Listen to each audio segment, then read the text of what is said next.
The story kicks off on a super gloomy battlefield, where certain memories stay crystal clear even after 10 years, marking the exact moment he got there at 25 years old.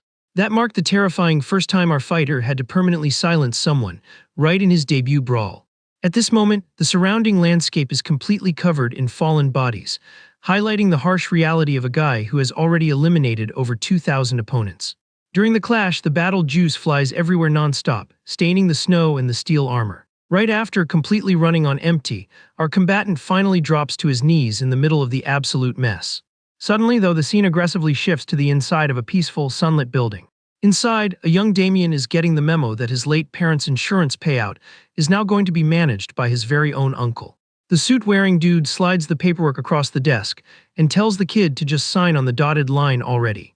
The uncle totally pressures the kid, nodding along with whatever the corporate guy just spit out. Complaining about how slow things are moving, the relative claims that just staring at the paper won't fix a thing, demanding a quick signature so they can wrap this whole circus up.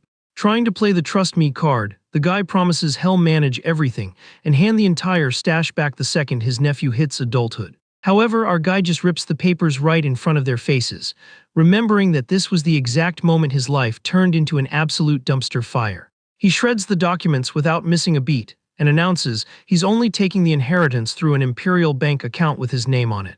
Completely mind-blown by the pure disrespect, the uncle jumps out of his chair. Tossing the paper confetti into the air, Damien demands a very specific clause that blocks anyone from withdrawing a single dime from the account. The kid holds an unshakable boss-level stare right at the adults.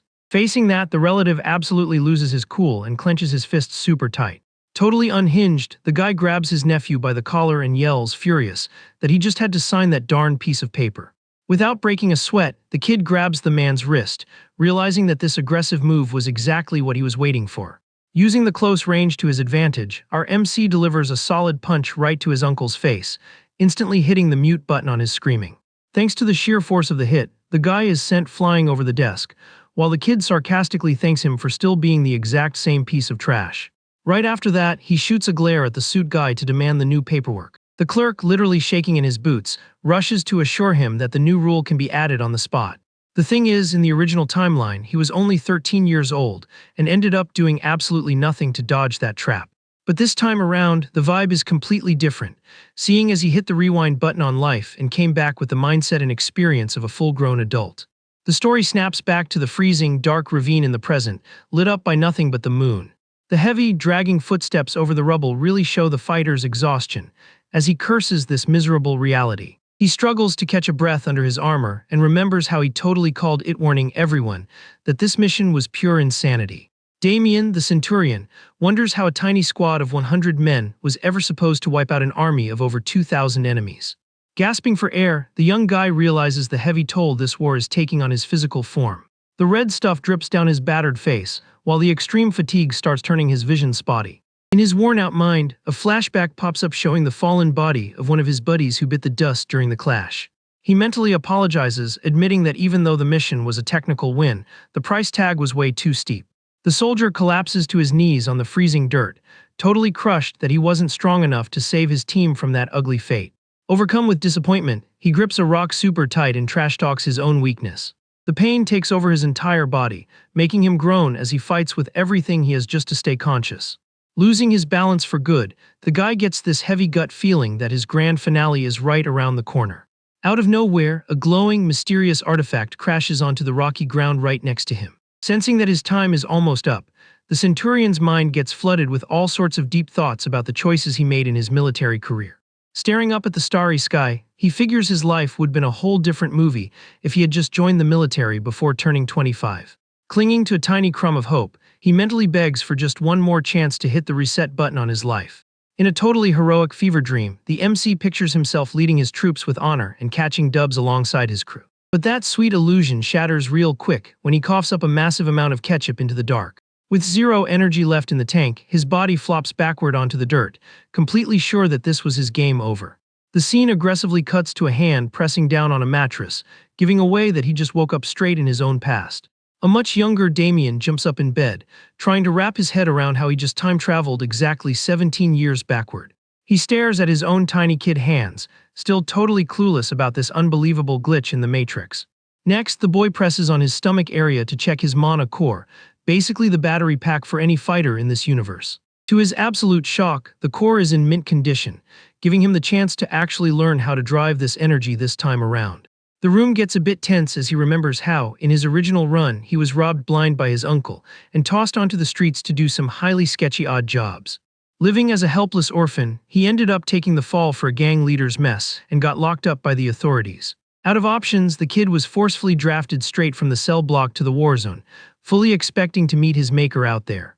Despite his rough past, he remembers the exact moment an officer stood in front of him and handed him a legit opportunity. Falling back onto the bed, the kid lets out a chuckle, thinking about how a total loser actually managed to become a centurion. Closing his eyelids peacefully, he makes peace with the fact that all his military hustle just led to his early retirement from breathing. But then the sound of creaking wood trips the kid's combat alarm, waking him up instantly as he spots an intruder. Playing it super cool and natural, the guy quietly positions himself on the edge of the bed without making a peep. In a flash, his hand shoots under the furniture and pulls out a stashed knife. On the flip side, the hooded party crasher turns the doorknob at a snail's pace to keep things whisper quiet. The door unlocks, revealing the pitch-black hallway, just as the danger slowly creeps into the bedroom. Catching the bad guy completely off guard, Damien drops from the ceiling and delivers a heavy downward strike. The blade catches the opponent, who lets out a painful groan thanks to the sheer impact of the sneak attack.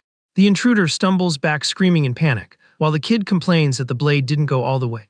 Boiling with rage, the guy raises his own weapon and swears he's going to end the kid right then and there. The invader swings with a massive horizontal slash but whiffs completely.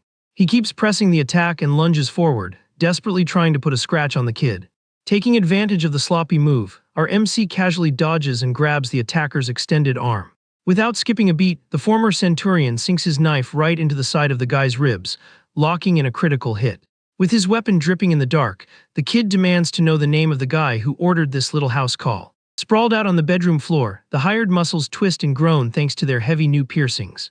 Having exactly zero patience, the MC aggressively grabs the hood of one of the downed goons. He brings the blade uncomfortably close to the guy's face and coldly asks if the one writing the checks was a guy named Pucker. Trying to squeeze an answer out, the kid pokes the weapon right into the criminal's hand, screaming the question again. Out of nowhere, a sarcastic voice chimes in, saying he's pretty terrifying for his age, making the kid snap his head back with glowing red eyes. The newcomer gets totally spooked when Damien calls him Mookman, not grasping how the kid got his name before any formal intros. The MC figures that Mookman showing up in his room sends a pretty loud and clear message. Moving fast, the kid brutally yanks the knife out of the downed guy's face. With a sharp mind, he quickly connects the dots and comes up with a solid theory about what's going down. The ex-Centurion remembers that, in his original playthrough 17 years ago, things went way differently. Back then, the kid was caught super easily while trying to run through the alleys, which always felt super fishy to him. Right now, the sound of heavy boots grabs his attention in the pitch-black room. Staring into the void, Damien realizes that this surprise attack was never just some random bad luck in his life. It becomes crystal clear that his uncle Pucker had already mapped out selling his own nephew behind the scenes. Fueled by the sting of family betrayal, the kid grips the handle of his messy knife super tight. A heavy suspense fills the air as he gears up to face the new threat casually standing at the door. Consumed by anger, the MC confirms that scumbag really did throw him to the wolves. On the other side, the new arrival looks at his target with total confidence, completely ready to wrap up the contract. Skipping the small talk, the mercenary charges at the kid with his weapon raised, fully intending to slice him in half. Taking the easy way out, the kid literally just ducks, letting the horizontal swing fly right over his head. The attacker gets totally spooked, realizing he just whiffed a swing that should have been a guaranteed hit. Without a single scratch on him, Damien casually asks if this street thug was always such a lightweight. He dodges a rapid-fire combo of sword swings like it's a walk in the park, showing off what he's really packing. While the hitman screams his lungs out, the ex-Centurion thinks back to the million times he was inches from checking out on the battlefield. Thanks to living on the edge, the young guy leveled up his ability to read enemy footwork and even where they are looking. On top of that, just the angle of a guy's waist and the tilt of his shoulders totally spoil whatever move they're about to make. Because of this, the MC has an easy time calling out exactly where every lethal strike is going to land. Because of this, the hitman gets insanely frustrated and starts throwing a tantrum, realizing his attacks are missing in the most embarrassing way possible. The invader talks trash, calling the kid a rat, and goes for one more desperate swing, which obviously ends in a spectacular fail. Pulling off a lightning-fast parry, the kid uses his knife to redirect the sword strike straight up. The force of the block makes the weapon slip right out of the attacker's hands and go spinning across the dark room. Seizing the moment, the tables totally turn as the hitman suddenly finds himself empty-handed in front of his target. Seeing the huge red flag, the guy panics and starts stuttering out insults without a filter. Completely cornered and shaking like a leaf, the massive dude loses his footing and plops right onto the floor. Staring at his own empty hands, the guy refuses to accept that he just got outsped by a random kid. Not giving him a second to breathe, the kid lunges with a snappy move and presses the knife right against the guy's throat. Trembling on the floor, the hitman thinks in pure terror that the monster in front of him is barely 13 years old. Staring at his target with absolute zero respect, Damien sarcastically asks if the guy wants a tutorial on his skills. The young guy casually explains that he can predict everything just by noticing the exact way the enemy raises their arm. The mercenary is sweating bullets, convinced that this whole explanation is just pure nonsense. Bending down to get on eye level, the kid states he doesn't give a single rip whether his prisoner believes his TED talk or not. Trying to buy some time, the attacker drops a lie, claiming his squad will come looking for payback the second they find out he got bagged. But the former Centurion just presses the blade into the guy's face and guarantees he's never leaving this room to tell that story anyway. Cutting to the chase, the kid flips the script and demands to know right now if Uncle Pucker was the one handing out the orders. Surprised by the terrifying vibe, the criminal gulps hard and chooses to play the quiet game. Noticing the silent treatment, the MC warns him he's going to leave him with some permanent upgrades if he doesn't start talking. The mental warfare completely nukes whatever leftover bravery the guy had, sending him into a full-blown panic attack. From the terrified hitman's point of view, it's completely absurd that a normal kid could have such a lethal instinct. Throwing in the towel, he finally breaks his NDA and stutters out that Pucker explicitly asked for the kid to be brought in breathing. Getting the tea he needed, the kid decides the QA session is officially over, leaving the captive totally confused. Right after that, the guy starts shaking in pure fear, realizing his subscription to life just got cancelled. Keeping his aggressive promise, the MC takes out the trash without losing a wink of sleep. Wiping down the mess in the dark room, the young guy mutters to himself that he had to tie up all the loose ends. Turning his back on the sleeping beauties, he highlights that the golden rule of his adult life is to avoid looking for extra drama. Walking away to leave the combat zone, the ex-soldier admits that the rules change when you're the target of a cheap sneak attack. In that kind of high-stakes scenario, the only logical move is to completely obliterate the threat with zero mercy. Stepping away from all that carnage, the camera pans over to the super fancy house of the guy pulling the strings. Inside his bougie home office, the boss of the thugs checks his pocket watch, figuring the job is already in the bag.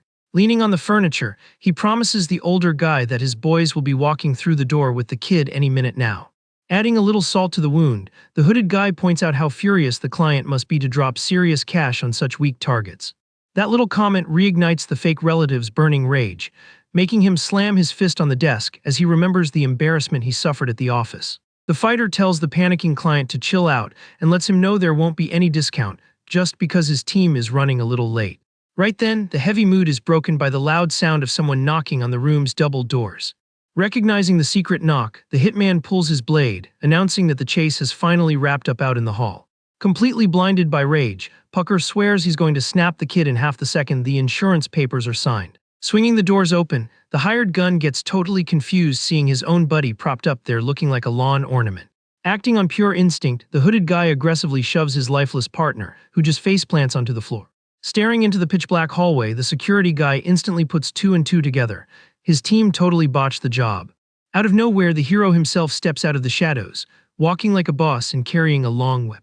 The hitman freezes for a second, trying to compute how a kid was the only one to walk away from that bloodbath. Instead of giving an explanation, Damien mocks him, asking if this armed tough guy is just another one of his uncle's lapdogs. Instantly switching targets, he raises his voice at Pucker, announcing that the price tag on that little arrangement just went way up. The ex-Centurion declares that the service fee needs to be multiplied by 3, thanks to the absolute disaster they caused. Riding the kid's blackmail wave, the hitman readies his spare blade and nods, agreeing that the hazard pay for his dead buddies was a no-brainer. Just to show he's not messing around, the kid tells the older man to check out the red drops dripping from his weapon in the dim light. Realizing there's no way he's dealing with a normal toddler, the masked goon angrily jumps straight into the fight. In the back, the uncle loses his mind, yelling that paying triple for the contract would literally bankrupt him. While launching his angry combo, the fighter plays dirty and threatens to walk off the job if they don't agree to his new rate. The suit guy sweats bullets and screams from the sidelines, watching the crazy, messy brawl going down right at the entrance of his office. But the man's terror peaks when Damien finally flips the switch on his magic energy, flexing an absolutely crushing aura in his eyes. Hiding behind the boss's chair like a coward, Pucker screams his lungs out, agreeing to pay triple if they can just keep him breathing right now. Hearing the suit guy's panic, the hitman grips his sword and announces that the new deal is officially locked in. He openly admits he's not losing any sleep over his dead crew, figuring that at the end of the day, it's just strictly business. Staring the guy dead in the eye, Damien begs to differ, promising he holds a massive grudge against this whole squad of lowlifes. The bad memory hits him hard, reminding him of how in his past life, he spent way too long living like garbage, hiding out in shady alleys. To make that nightmare era even worse, his magic core ended up getting completely shattered during one of those runs. Determined to rewrite his script, the kid grips his spear tight and warns them that he's not letting this slide, telling the enemy to just quietly expire. Losing his cool over the kid's massive ego, the hitman charges at him and throws some deeply angry insults his way. Using the momentum, the criminal stealthily pulls a tiny blade from his belt and chucks it straight at the boy. Mid-charge, the big guy gets a little thrown off, assuming the kid is aiming to counterattack by sweeping his legs. Crouching down, Damien spins his weapon and figures out that this guy is definitely not some noob in a street fight. With crazy fast reflexes, the ex-centurion raises the iron shaft and perfectly blocks the cheap shot. The force of the block deflects the thrown blade way off, landing harmlessly down the fancy mansion hall. Without missing a beat, the hooded guy twists his whole body, using his own momentum to drop a super heavy sword slash. Doing the math on the fight down to the pixel, the kid predicts the enemy's leg will be wide open the second he goes to protect his face. Right on cue, the end of the weapon slices the attacker's leg with zero chill, causing an instant splash of red. Ignoring the fresh piercing in his leg, the criminal uses his free arm to throw a lethal punch straight at the kid's face. Caught off guard by the dirty move, the boy's eyes go wide and he throws himself to the side, trying to dodge the incoming hit. The knife cuts through the air, barely missing, which confirms to the MC that this giant is actually a seasoned vet and not going down easy. In the middle of the chaos, the criminal feels his punch hit nothing but air and stands there baffled, trying to figure out how his target just evaporated. Slipping behind the guy, Damien realizes the little knife in the right hand was the actual fatal trick the whole time. Exploiting the gap, the kid spins his weapon and smashes the back end of it incredibly hard right into the back of the enemy's neck. The boy lets out a sigh of relief and drops the fact that he already memorized all of his opponent's party tricks like it's no big deal. With his ego in shambles and his body aching, the guy grinds his teeth, throwing every insult in the book at the kid. Boiling over, the goon screams he's going to end the kid right on the spot and launches into one final, desperate charge. However, all that hype gets instantly cancelled when a massive reality check freezes the criminal's face. Unable to take even a single step forward, the guy throws up a ridiculous amount of ketchup and collapses onto the floor, totally defeated. Looking at the enemy passed out on the rug, the fighter notes that despite the hype, he was just another basic street thug. With the path clear, the former military guy drags his hardware down the dimly lit hall, heading straight for the boss's office. Inside the room, the suit guy drops to his knees, shaking like a leaf, and stammers out a plea for his nephew to listen to his apology. But the kid could not care less about the pathetic soap opera and takes a firm step forward, fully ready to hand out some karma for the betrayal. Terrified of checking out early, Pucker throws his hands up crying and desperately begs the kid to stay away. From outside the mansion, a horrifying scream of pain shatters the quiet night, wrapping up that little problem permanently. The camera cuts to the inside of a super fancy bank, where a clerk verifies a massive cash drop into the young guy's account. Checking over the paperwork, the MC figures the most logical move after a bloodbath is to just collect the insurance back. Pretty stoked about his new net worth, he hands back the files, letting his new fortune print money under the clerk's watch. Just as the kid is about to dip out of sight, the banker gets nosy and asks where he's heading off to next. The guy points outside the building, noticing the luxury carriage parked out front looks ready for a cross-country road trip. The former centurion turns around casually and drops the bomb that he's off to join the military, leaving the suit completely stunned. While cruising down the road, the kid mentions he still needs to bump into a few VIPs along the way. Resting his face against the glass, he feels the carriage bouncing and zones out, thinking about the massive tragedy that's going to wreck the world.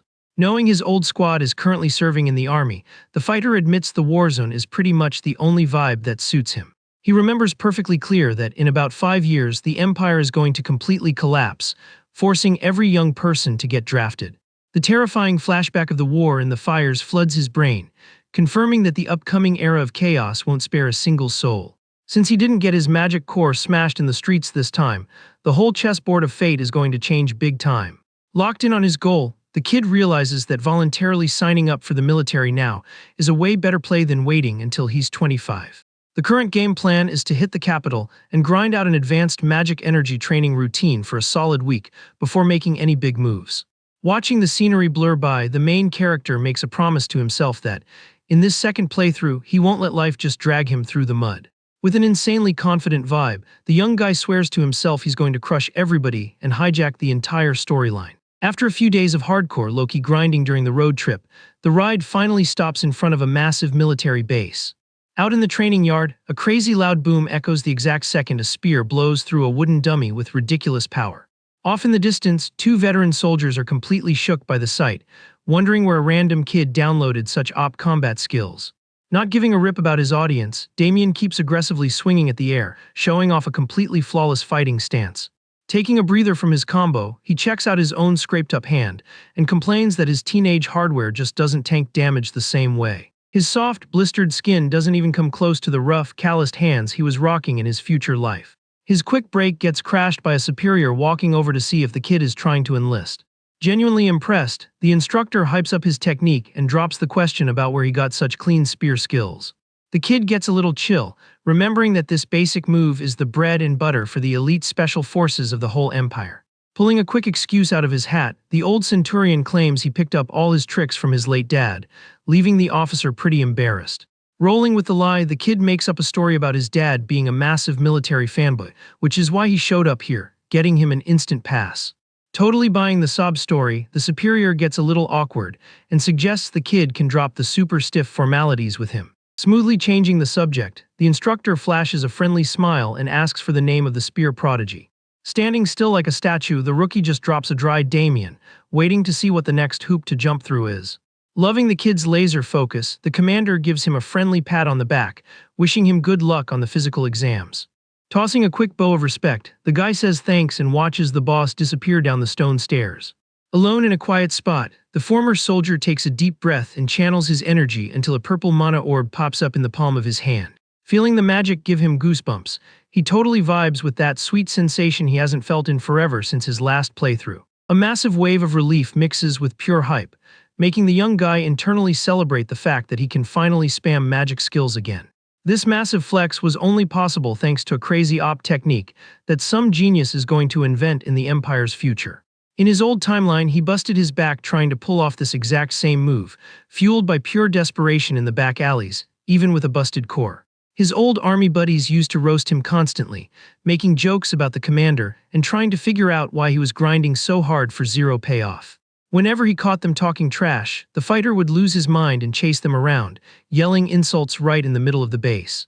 Thinking back on it, Damien realizes that all that painful, meme-worthy practice actually became the ultimate cheat code to control his power right now. Overflowing with energy and razor-sharp skills, the kid is locked in on just absolutely demolishing the competition in the practical exam. Looking around at the other hopefuls, a random memory pops up of this super weird famous guy who used to be in this exact same unit. The MC gets a little curious, trying to picture what that veteran soldier with the silver hair whom he only met way later actually looked like back in the day. The squad of recruits gathers up in the massive training zone to kick off the official military trials. Right out of the gate, the first challenge requires every competitor to deadlift a super heavy rock off the dirt. It sounds like a breeze, but hoisting 30 kilos over your shoulders is the perfect filter to weed out the weak links. Without breaking a sweat, Damien casually tosses the boulder into the air, securing his passing grade on easy mode. The main character thinks to himself that this trial is basically a joke now that he's hit level 1 in magic manipulation. The second this warm-up phase wraps up, the commander tells everyone to zip it so he can drop the details for the next boss battle. Getting straight to the point, the instructor warns them that the next phase of the exam is kicking off right this second. He announces that the rookies are about to face an endurance test by running a grueling marathon side by side. The time limit is exactly 1 hour and 30 minutes, and shoving or light bumping during the race is totally fair game. But throwing actual hands at your rivals is strictly banned, since the graders are going to be lurking undercover among the runners, watching every move. On top of that, stepping out of bounds gets you instantly disqualified. Running the rules through his head, the former Centurion figures this round is actually going to be pretty entertaining. With that settled, the young guys line up on the giant red starting line drawn in the dirt of the military camp. Out of nowhere, a blonde kid pops up, acting super surprised that they ended up in the same batch. The kid points a finger and totally admits he's been low-key stalking the MC for a minute now. Our boy doesn't get why he's suddenly the center of attention, but strains his brain trying to remember where he's seen that face before. Bouncing the question back straight up, the blonde kid acts like it's super obvious why he'd be keeping tabs on him. The mystery guy leans in with a calculating look and drops the bomb that he knows Damien is packing magic. He breaks down that while there's no actual rule stopping regular folks from using energy, it's usually only the rich trust fund kids who get the backing for it. Recognizing the kid's face, the old combatant gets a little shook and drops his own name when asked. The kid introduces himself as Yahello, confirming the theory that this legendary fighter also did his time at this boot camp. The fighter remembers the guy's insane track record, hitting the rank of general and getting a noble title by the time he was 30. Acting all buddy-buddy, Yahello admits he was bored out of his mind since there was nobody his age around and suggests they both go all out. They dap each other up, while the MC decides to use this opening to build a solid networking connection. The chat gets cut short when the instructor yells for everyone to brace themselves for the start of the trial. At the signal, the massive mob of recruits takes off in a crazy stampede down the dirt track. But the two main characters intentionally hang back, just chilling and watching the pack pull away from them. Some of the runners glance back, totally confused by the boys' snail-like pace. The blonde kid scopes out the massive dudes running up ahead and points out that busting through their human wall is the actual point of the test. Yahello suggests the Galaxy Brain play is to chill in the back and just style on everybody right at the finish line. The old Centurion confidently says that's not really his vibe and takes off with insane speed, kicking up a massive cloud of dust. The blonde kid is left totally in the dust, letting out a shocked yell at his new buddy's wild stunt. Further up the track, the undercover graders agree to go easy until the final 10 minutes of the But one of the vets whips his head around in total confusion when he hears some incredibly fast footsteps creeping up. He's absolutely mind-blown watching this crazy kid sprinting right at them, tearing up the track like it's nothing. One of the officers tells the squad to just give the kid a little jump scare so they don't accidentally wreck him. Laughing at the whole thing, the massive guy jokes that he can't promise the kid will be in one piece if he crashes into his tank build. Seeing his opening, Damien literally just slides right under the giant's arm and tells him to get out of the way. The older soldier's jaw drops, completely failing to compute how the kid just slipped through with that kind of crazy agility. Flexing some flawless body control, the main character sprints past the full-grown adults, leaving them eating his dust. Panicking over the slip-up, the squad leader barks at his guys to shut down the kid's speedrun right now. The fighter gracefully dodges the roadblocks, fully aware that these military guys are way beefier than the average recruit. Even so, he knows deep down that these dudes are basically just glorified camp counselors. Watching that absolutely unreal skill showcase, Yahello laughs out loud, totally respecting his new buddy's sheer audacity. Dripping with hype, the blonde kid kicks it into high gear, totally locked in on not losing to his bro in this friendly rivalry. Yahello literally jumps off some recruit's back, using the massive dude as a springboard to hit turbo speed. That fearless energy completely deletes the fear from the other runners, who decide to just copy the boy's strat. The whole mob surges forward at once, straight up bulldozing the human wall the graders set up. The result is pure unadulterated chaos on the track, with guys eating dirt and screaming while trying to force their way through. Watching the whole circus from a distance, the top-tier officers realize the vibe on the track has completely derailed.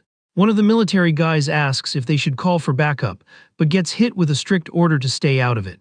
The head instructor, Raymond, argues that stepping in now would make the whole exam look totally rigged. He points out that smashing through the wall is a legit flex of skill, just like lagging behind is a big fat L. Flashing a half smile, Raymond admits he's super relieved he didn't misjudge the wild potential of that unpredictable kid. The absolute mess caused by the two prodigies acted like a spark to get the rest of the lazy rookies to actually hustle. The hero knows for a fact that, in a real war zone, the real bosses are the ones who can trigger exactly that kind of mob energy. Gasping for air and sweating buckets, the kid does the mental math and realizes he's already in the second-to-last stretch of the run. The final boss stage of the grueling test is coming up quick, demanding every last drop of gas the kid has in his tank. Catching up to his bro on the track, Yahello calls out to him with major bestie energy. The blonde jokes that he looks like he's doing just fine, and asks if sparking a total riot was the game plan all along. Looking at the wrecked, out-of-breath competitors, the ex-military guy is pretty sure he'd be in the exact same boat if he didn't have his magic cheat codes. Flashing a smile back, he drops a little wisdom, telling his buddy that if you've got an op buff, you better spam it. Yahello nods while cracking up, finding the new guy's whole chaotic vibe incredibly entertaining. The fighter throws the respect right back, while the two of them share the final stretch of the track, sprinting side by side. Crossing the finish line at the exact same time, the duo locks in their VIP pass, leaving the graders completely speechless. Far away in a super fancy office, some big shot is running his mouth about the op kid who just joined up. The suit-wearing assistant confirms the intel, admitting that bossman Raymond sent over a file hyping up the 13-year-old. Tapping his fingers on the desk, the mystery guy figures Raymond is way too picky to get hyped over nothing.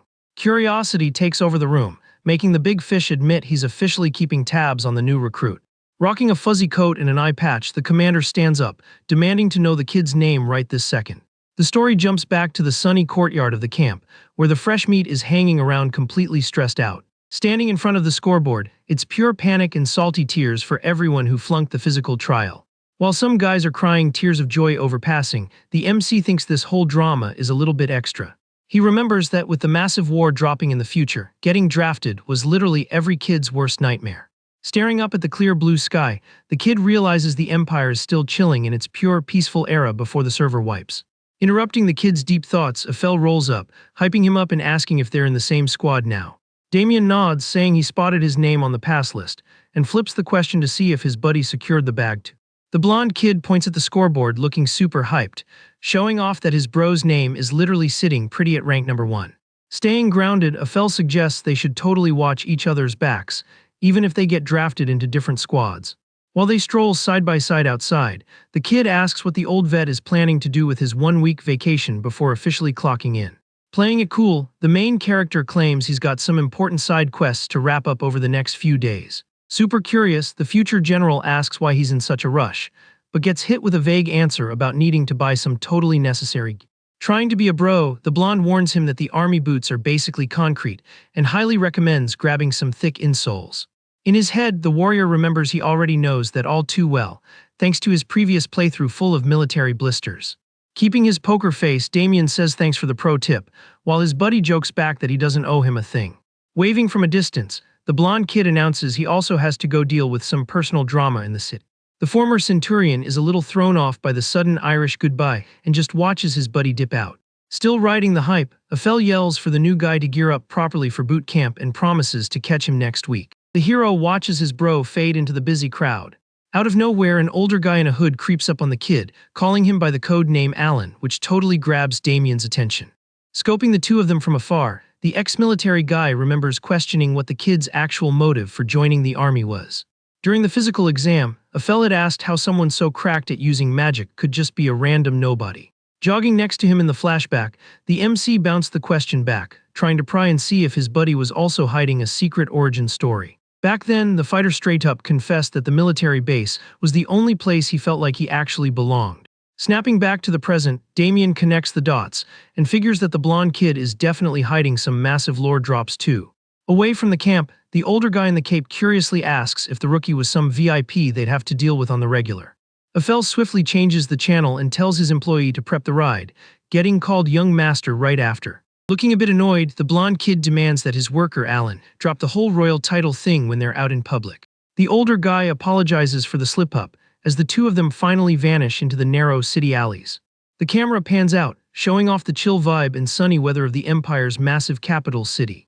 Walking solo through the shopping district, the old combatant admits to himself it's super hard to buy into all this peace and quiet.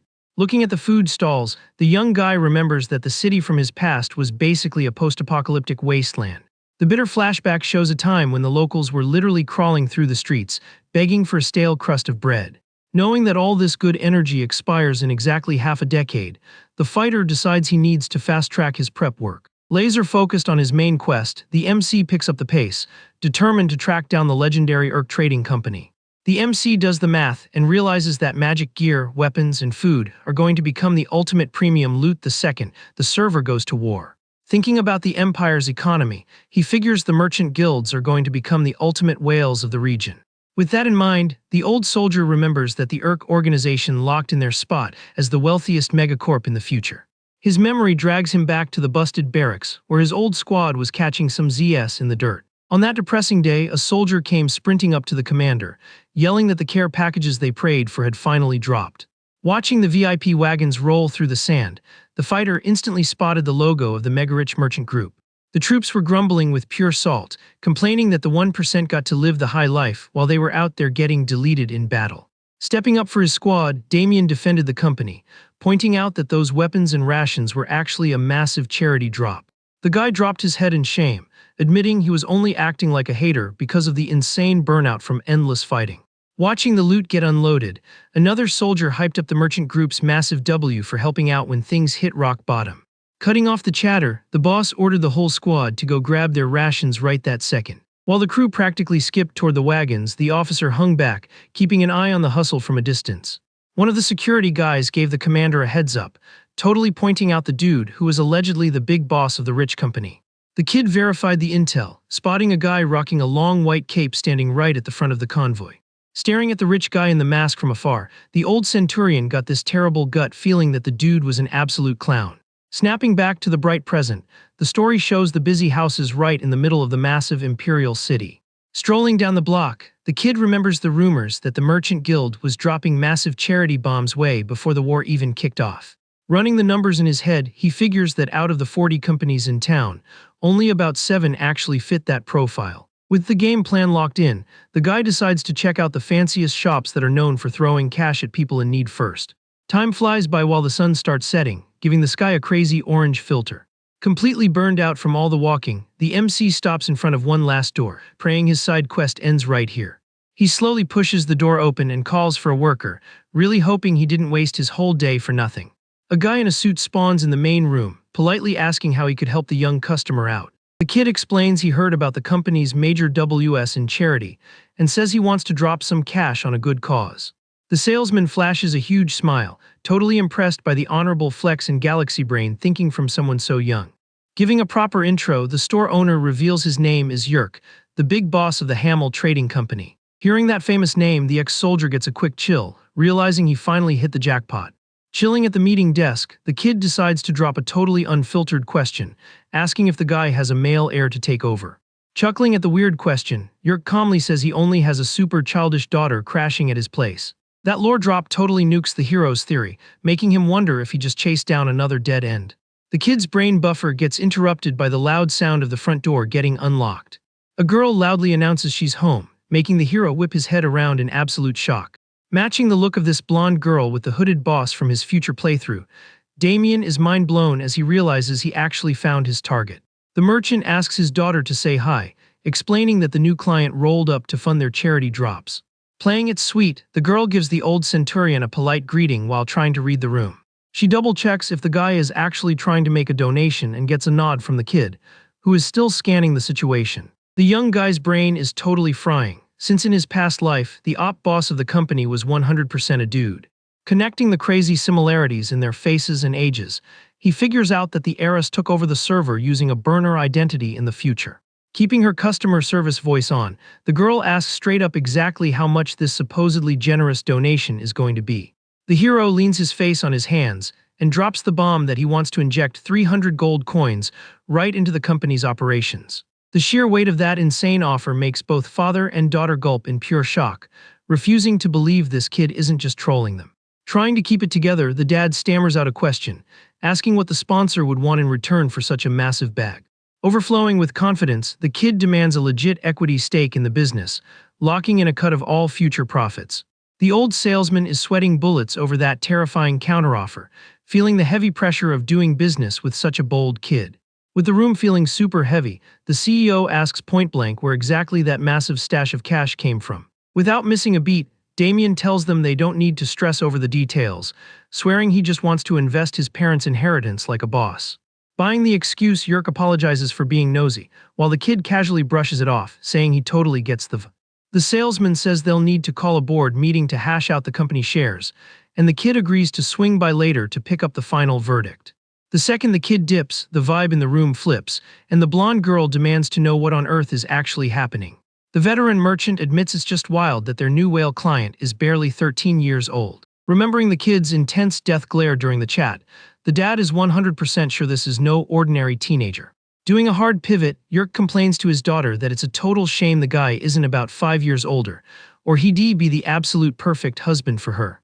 Completely dying of cringe from her dad's comment, the blonde girl lets out a massive scream of pure despair right in the middle of the office.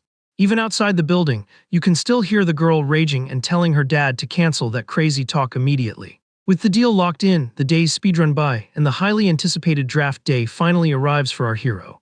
Staring up at the cloudless sky, the kid takes a deep breath and realizes this date is the official reboot of his entire life. Reaching for the sky, the young guy makes a promise to himself that, unlike his previous trash tier run, things are going to be way different this time. He clenches his fist with pure focus, swearing he'll be the one and only player capable of devouring this whole kingdom in one bite. Hitting the barracks, the ex-Centurion double-checks if he actually got sorted into Squad, one of the 3rd Training Division. Scanning the random recruits chilling on their beds, the kid notices 0 familiar faces and wonders where a fell spawned. Walking over to an empty bunk, he complains about his buddy being missing, since he was the only other player in his age bracket. His thoughts get cancelled the second the unit commander busts into the room, yelling a loud greeting to the fresh meat. Officer Brian drops a formal intro to the squad and lets them know he'll be their boss for the next 30 days. Snapping his fingers loudly, the officer announces that the luggage raid starts right now, on the hunt for any smuggled snacks or drinks. Playing the bad cop, the officer demands that anyone hoarding booze or smokes fess up right now, threatening to hand out some highly creative punishments for the funny guys. The MC freezes for a second, remembering he accidentally packed some smokes, and that the shop guy promised the booze wouldn't trigger the alarms. Watching the crowd panic, he thinks they're all absolute clowns for not knowing how to perfectly stash their loot before the bag check. The raid goes bed by bed, with the sergeant digging through bags and finding absolutely 0 contraband in the first few backpacks. Pausing the search right in front of the kid, the commander switches gears and asks his age, totally shook by how young he looks. The old Centurion drops a casual 13, which leaves the unit commander completely baffled. Eavesdropping from the back, a massive bald dude grumbles that society is officially cooked if the military is recruiting literal toddlers now. The kid instantly snaps his head back, which makes the giant complain about getting a death glare from a literal infant. Keeping his cool, the hero decides internally that it's a massive waste of mana to argue with NPCs like this guy. Even so, the warrior saves the bully's face to his memory card, promising to show him that getting clapped by a kid hurts exactly the same. Out of nowhere, the bald guy gets a weird chill and starts shaking, right before the officer aggressively summons him to the center of the room. Skipping the pleasantries, the sergeant orders the rookie to empty his entire bag, but the massive dude lies and claims he already took everything out. Running on 0 patience, the superior officer aggressively asks if he's going to have to dig through the bag with his own hands. Shaking in his boots, the bully panics and starts vigorously shaking his bag upside down, dropping a massive pile of illegal loot on the floor. After exposing the cheaters, the commander announces loud and clear what the game over screen looks like for anyone trying to smuggle items in. The karma drops fast, and the smart Alex gets slapped with a punishment of running laps around the training yard until dawn. Watching the drama unfold, Damien thinks they totally deserve the ban hammer, while the officer tells the rest of them to hurry up and organize their gear. After spending some time checking everyone's inventory, the veteran finally announces that the inspection phase is a wrap. With the room looking somewhat decent, Brian announces he needs to pick a temporary class rep to run the unit whenever he's AFK. The commander pulls a sheet out of his uniform to check the stats of the new recruits. Scanning the logs, he gets hyped and mentions there's a fighter in this squad who absolutely smashed the exams with god-tier scores. Looking for the player with the flawless stats, the officer asks the room who goes by the username Damien. A rookie rocking a mohawk gets confused and tries to guess who the boss is talking about, believing that having a good heart is just as important as having good skills. Locking eyes with the kid, Brian asks if he's the one named Damien, which the kid instantly confirms. The mohawk guy is completely mind-blown, trying to compute how the guy with the high score isn't the absolute tank he had pictured. Even the commander is pretty shook when he links the squad's MVP to the literal child standing in front of him. Trying to process the glitch, the instructor remembers the kid just admitted to being only 13 years old. Totally triggered, the mohawk rookie jumps up furious and demands to know when the military turned into a daycare center. The officer tells the giant dude to zip it, but the rookie keeps pushing, asking if he was lying or something. The angry recruit argues that the class leader needs to look like a boss and actually have the skills to run the lobby. Pointing an angry finger right at our hero, the guy swears the whole unit's organization will go straight into the trash if a toddler takes charge. Damien mentally agrees that playing the boss would bring way too much aggro, but he's super annoyed by how the guy won't drop it. Deciding to clap back, the kid says out loud that he'd still do a better job than a brainless donkey, which sends the guy into an absolute rage. Trying to keep the server from crashing, Brian confirms the loudmouth goes by Kyle and tries to hand out a penalty. But before he can even drop the ban, the commander's massive hand grabs the bully's uniform super aggressively. Looking like an absolute menace, the boss warns him that if he disrespects a teammate by calling him a kid again, the penalty won't be just a little timeout.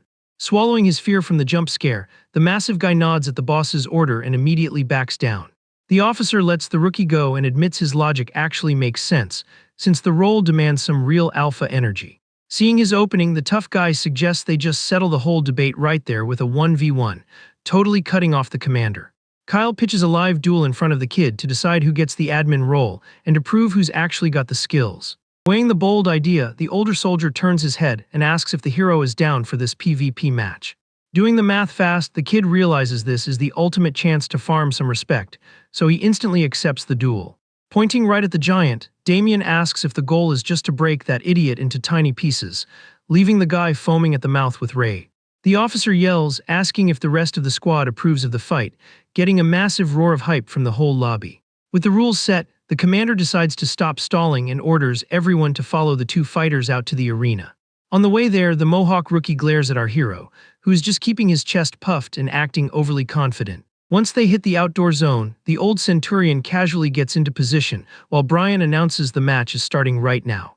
The commander explains the only rule is to stop throwing hands the second the other guy taps out, asking if both players are loaded in. The giant flashes a cocky grin and cracks his neck, bragging that he's 100% ready for a massacre. Showing off some unreal chill, the kid basically says they can hit play whenever they want. Right in the middle of the dirt ring, surrounded by the crowd, the boss gives the official green light for the beatdown to commence. Cracking his knuckles, Kyle trash talks his opponent, saying he feels bad about having to rock a kid, and tells the boy to just throw the first punch already. Running out of patience, the tough guy grinds his teeth and decides to just take the lead and initiate the attack. The rookie charges at the kid in full sprint, screaming that he's going to beat him like a dog for talking so much trash. Scanning the incoming attack, the MC notes to himself that the guy's speed is actually pretty solid for a random noob. Wearing an expression of absolute boredom, the kid effortlessly sidesteps the punch, thinking that's nowhere near enough to log him out. The original repeats this idea, keeping it consistent, showing off some absurd zen. The hero swiftly dodges the attack, thinking there's no way that weak sauce is going to KO him. The giant keeps spamming attacks, getting super tilted that the kid is perfectly predicting where his heavy swings are going to land. Flexing his agility, the kid literally just leans back and lets another massive punch hit absolutely nothing but air. Completely fed up with the endless dodging, the rookie furiously warns him that there's no escape this time. With that, the bully clasps both hands together and slams the ground incredibly hard, kicking up a massive smoke screen of dirt. Using the chaotic lag to his advantage, Damien smoothly jumps over the dust cloud, dodging the surprise attack with literally zero effort. Pulling off a slick move, he instantly lands right behind the enemy, grabbing the giant warrior's short hair super aggressively. Caught totally off guard from behind, the guy confusingly asks where the kid just spawned from so fast. Channeling all the power into his body, the guy switches on his magic core, making his left eye glow intensely with pure magic energy. Without giving him a single frame to block, the fighter drives a devastating knee straight into the center of the vulnerable enemy's face. Sticking the landing, the old Centurion figures the massive dude is going to need a solid minute to reboot, after taking a hit packed with that much energy. However, that theory gets trashed pretty quickly when the guy manages to catch his balance on the dry dirt, proving he's way tankier than he looked. Consumed by rage and sporting a busted face, the giant charges like a mad bull, swearing he's going to delete the kid's entire existence. Acknowledging the opponent's stubbornness, the hero decides it's officially time to drop the curtain on this match. Holding a rock-solid stance, he charges up an insanely powerful strike right into the rival's desperate. The nasty thud of the punch echoes through the arena, while the giant screams in agony from the critical hit. Unable to stay on his feet, the heavy tough guy collapses into the pure dirt, kicking up a thick cloud of dust. Scanning the paralyzed enemy on the floor, the kid calmly declares that the massive warrior has officially been dealt with. Flexing a super intimidating aura with his messy hands, the kid glares at the rest of the rookies, asking if anyone else wants to queue up. The threat works like a charm, and the soldiers literally shake in fear after watching a basic kid drop such a violent flex. Breaking the awkward silence, the commander calls the match and officially crowns Damien as the brand new squad leader. Away from the training zone, the camera cuts to the defeated giant limping his way into the medical bay of the barracks. Completely salty about his own weakness, Kyle complains that he never expected to wake up in the med bay after getting knocked out cold. The painful flashback of the fight hits him out of nowhere, replaying the exact frame he took that devastating shot to the face. The rookie bitterly thinks about how he joined the army assuming nobody could step up to him, only to get humbled in the most embarrassing way possible on day one. Seeing him walk in, the other busted-up fighters in the room immediately notice the troublemaker and put their guards up. The soldiers whisper nervously about needing to restrain him, terrified the guy is going to start another brawl and end up back in the lobby. Ignoring the chatter, the giant freezes when he literally bumps into our hero right in the middle of the clinic, calling out his name. Catching everyone completely off guard, the massive brute drops to his knees on the floor and takes the L, swearing to follow the new leader like an absolute loyalist. The kid is completely thrown off by the sudden character development and wonders if he accidentally scrambled the guy's brain with that hit. Still on the floor, Kyle admits that even though he's the youngest enemy he's ever fought, the kid is undeniably the strongest boss around. The guy confirms he's 100% down to be his subordinate, surprising Damien, who realizes this tough guy actually respects the code of honor. Dropping the overly formal act, the hero tells him there's no need to use any fancy titles and asks everyone to just call him by his first name. Offering a handshake as a peace treaty, the old centurion suggests they both start grinding to the max from now on, and the massive guy instantly agrees to the plan. With the beef squashed, the days fly by, and the first week after registration drops a totally exhausting, hardcore training routine. The fighters run non-stop around the training yard, hauling massive sandbags, completely out of breath and feeling the ridiculous weight crushing their shoulders. The second the sergeant calls time on the drill, he orders the current squad leader to follow him to a different zone right now. Sweating buckets and trying to catch his breath, the kid follows the officer down the walkways, trying to guess what this random summon is all about. Stopping in front of a massive double wooden door, the guy figures the admin room must be holding some major server announcement. Walking into the huge room, he quickly realizes he wasn't the only VIP invited to this shady management meeting. Standing away from the small group, the instructor warns them that they'll only get the memo when the higher-ups decide it's time to talk. Right in the middle of the room, a blonde guy points at our hero and openly roasts his scrawny build, comparing him to a frog. Jumping on the bandwagon, the Joker's buddy maliciously asks what kind of joke it is to watch a literal child marching next to such a huge dude. Catching the disrespectful vibe, Damien stares the guy down, which completely triggers the veteran soldier who absolutely hates being looked at like that. The obnoxious rookie lets out a mocking laugh, calling the kid a cocky brat while trying to act like his presence there is completely useless. The chaos gets shut down by a loud bark from the military boss, demanding silence right that second and roasting them for being loud in a professional setting. Boiling with anger, the blonde Joker whispers a quick insult and swears he'll settle the score with the kid real soon. Taking the mic, the boss explains he gathered all the squad leaders here to drop the news about a massive PvP battle between the units scheduled for next week. The fighters all yell together, hyped to optimize their teams for this mid-season boss fight. With the patch notes delivered and the meeting wrapped, the rookies leave the command office buzzing with gossip and questions about the upcoming event. Out in the halls near the bunks, the arrogant guy starts acting up again, catching the ex-centurion's eye. The troublemaker accuses the kid of not reading the room and warns him that acting so cocky is going to end with him getting a massive reality check. Defending his bro, Kyle claps back at the insult, saying the guy is the real clown for trying to talk down to someone just because they've been alive for fewer years. Laughing off the comeback, the cocky guy mocks the whole situation and warns that the giant has literally zero clue who's actually going to get dropped. Not wanting to waste time on a pointless cutscene, the older guy tells his buddies to leave the idiots talking to themselves and keep moving. But the hero isn't about to let the disrespect slide, letting out a sharp yell that makes the Joker freeze mid-step. Playing it super casual, the kid asks which squad the guy belongs to, getting the answer that he runs the 4th Division. A dark smile creeps onto Damien's face as he promises to save that little piece of info for the highly anticipated tournament day. Ignoring the kid's warning, the enemy keeps walking down the hall, but one of his buddies steps closer to ask if the kid goes by the legendary name Damien. The teammate says he's already heard a ton of leaks about the kid's insane skills from a guy named Yahello. The acquaintance introduces himself as Gerard, a fighter from Division 3, and politely mentions he'll be banking on his skills during the match.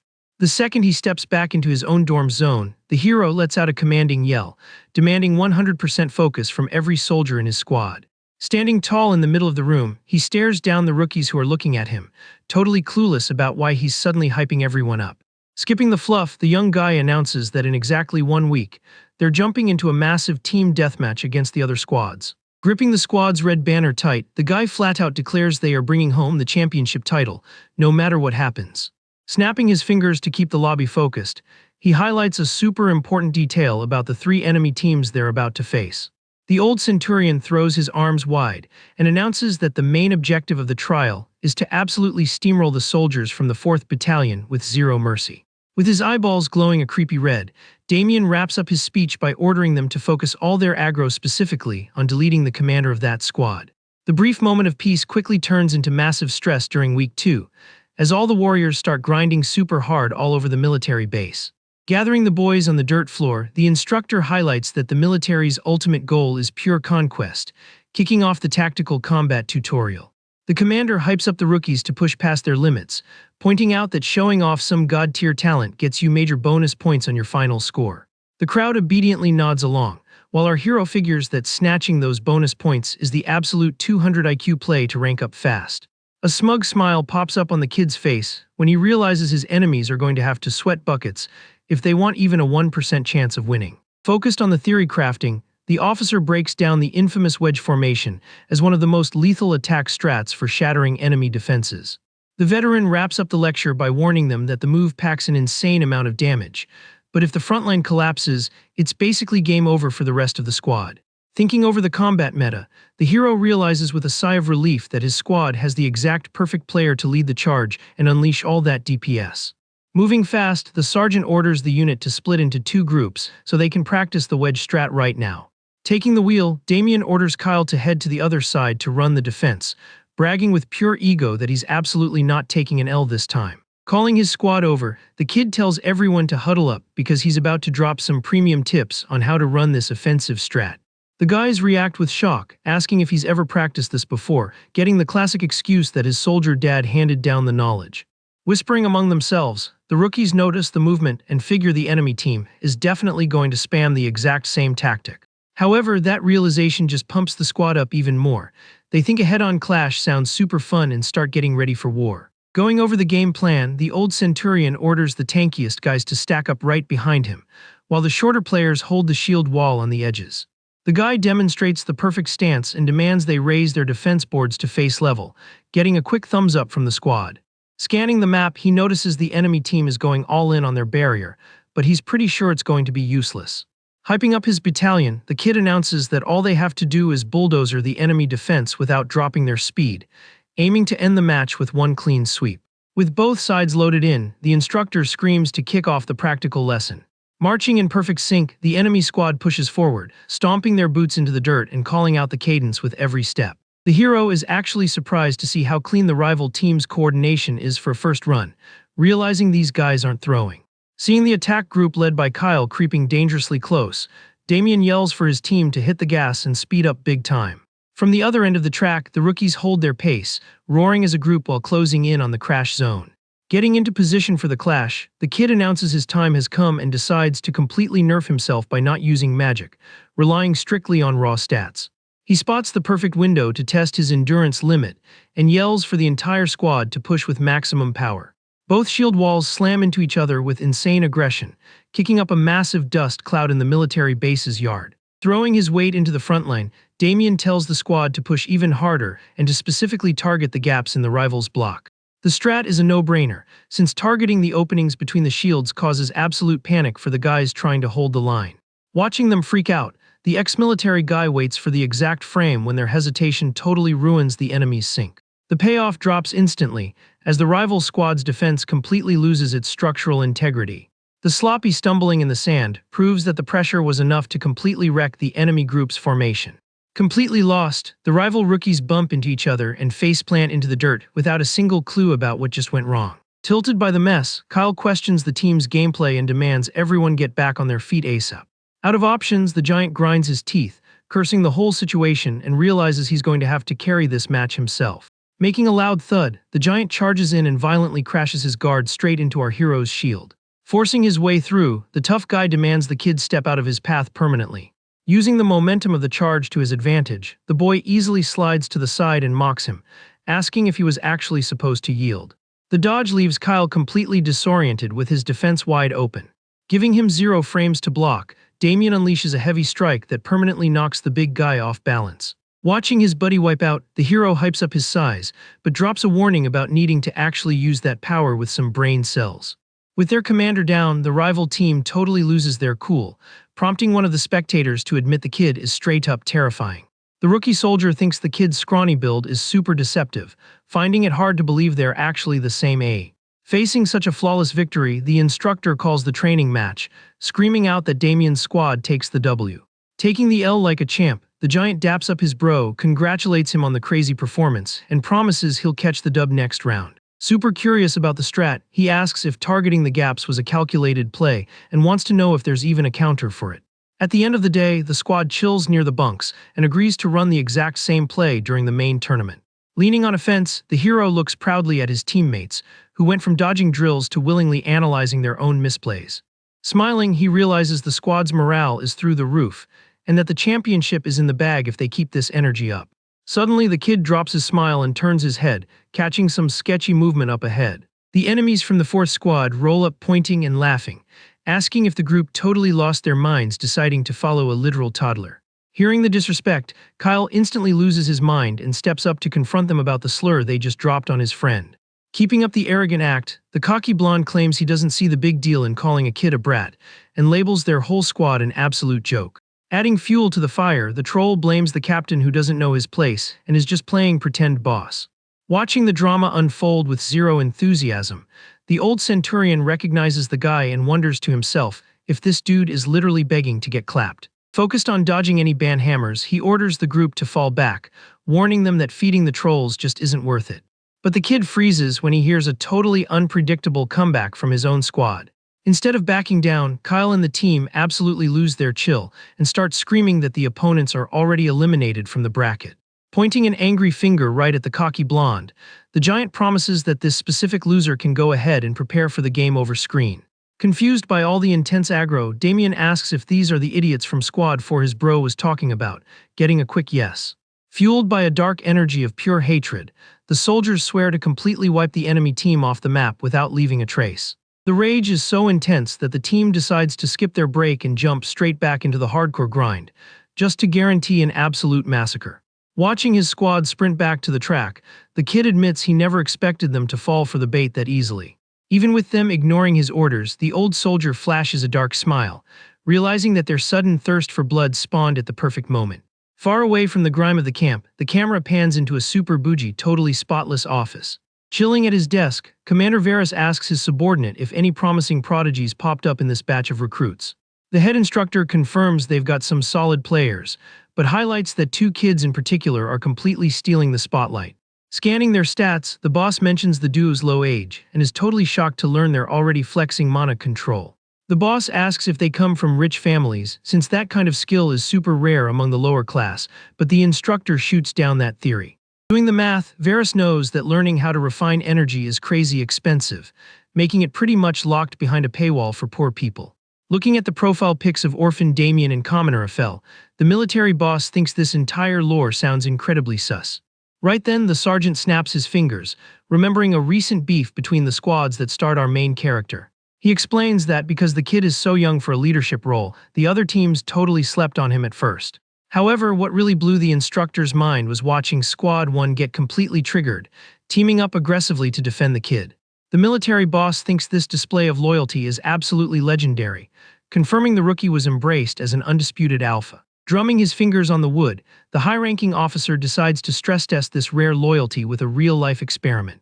The brainstorm session flows as both guys plot to turn the recruits' stay at the camp into an absolute nightmare. The sergeant asks if this move could totally backfire, but the boss argues that if they break, it just means they didn't have the stats to begin with. In the military guy's mind, a team with that much synergy has a duty to clear every single obstacle in their way. Flashing a creepy smile, Varys orders an instant difficulty spike to max level for both squads' workout routines. Back in the yard, the sky turns a weird shade of red, while the big guy gets a massive, unexplained chill down his spine. Later in the dorms, the recruits flop onto their beds, complaining that only their team and the rivals got hit with that random penalty patch. Dragging himself across the floor with zero stamina, one of the kids cries from pure burnout, thinking it's totally unfair to suffer this much just for trash talking. Back in the room, Kyle calls out to Damien, calling it absolute BS that they were forced to run that crawling drill with zero warning. The kid instantly reads the admin's real motive, but points out that fair or not, they've got to clear the quest. Standing up with main character energy, the young guy asks his squad if they think they're checked into a resort. He breaks it down, explaining that the low crawl is going to absolutely drain everyone's HP, but tanking the grind will give them a massive physical buff over the enemies. Hearing the logic, the massive guy swallows hard, realizing that whining just makes him look more immature than the 13-year-old. Hyping up the squad, the captain admits the first round is going to be brutal, but promises he's going to carry everyone to a W.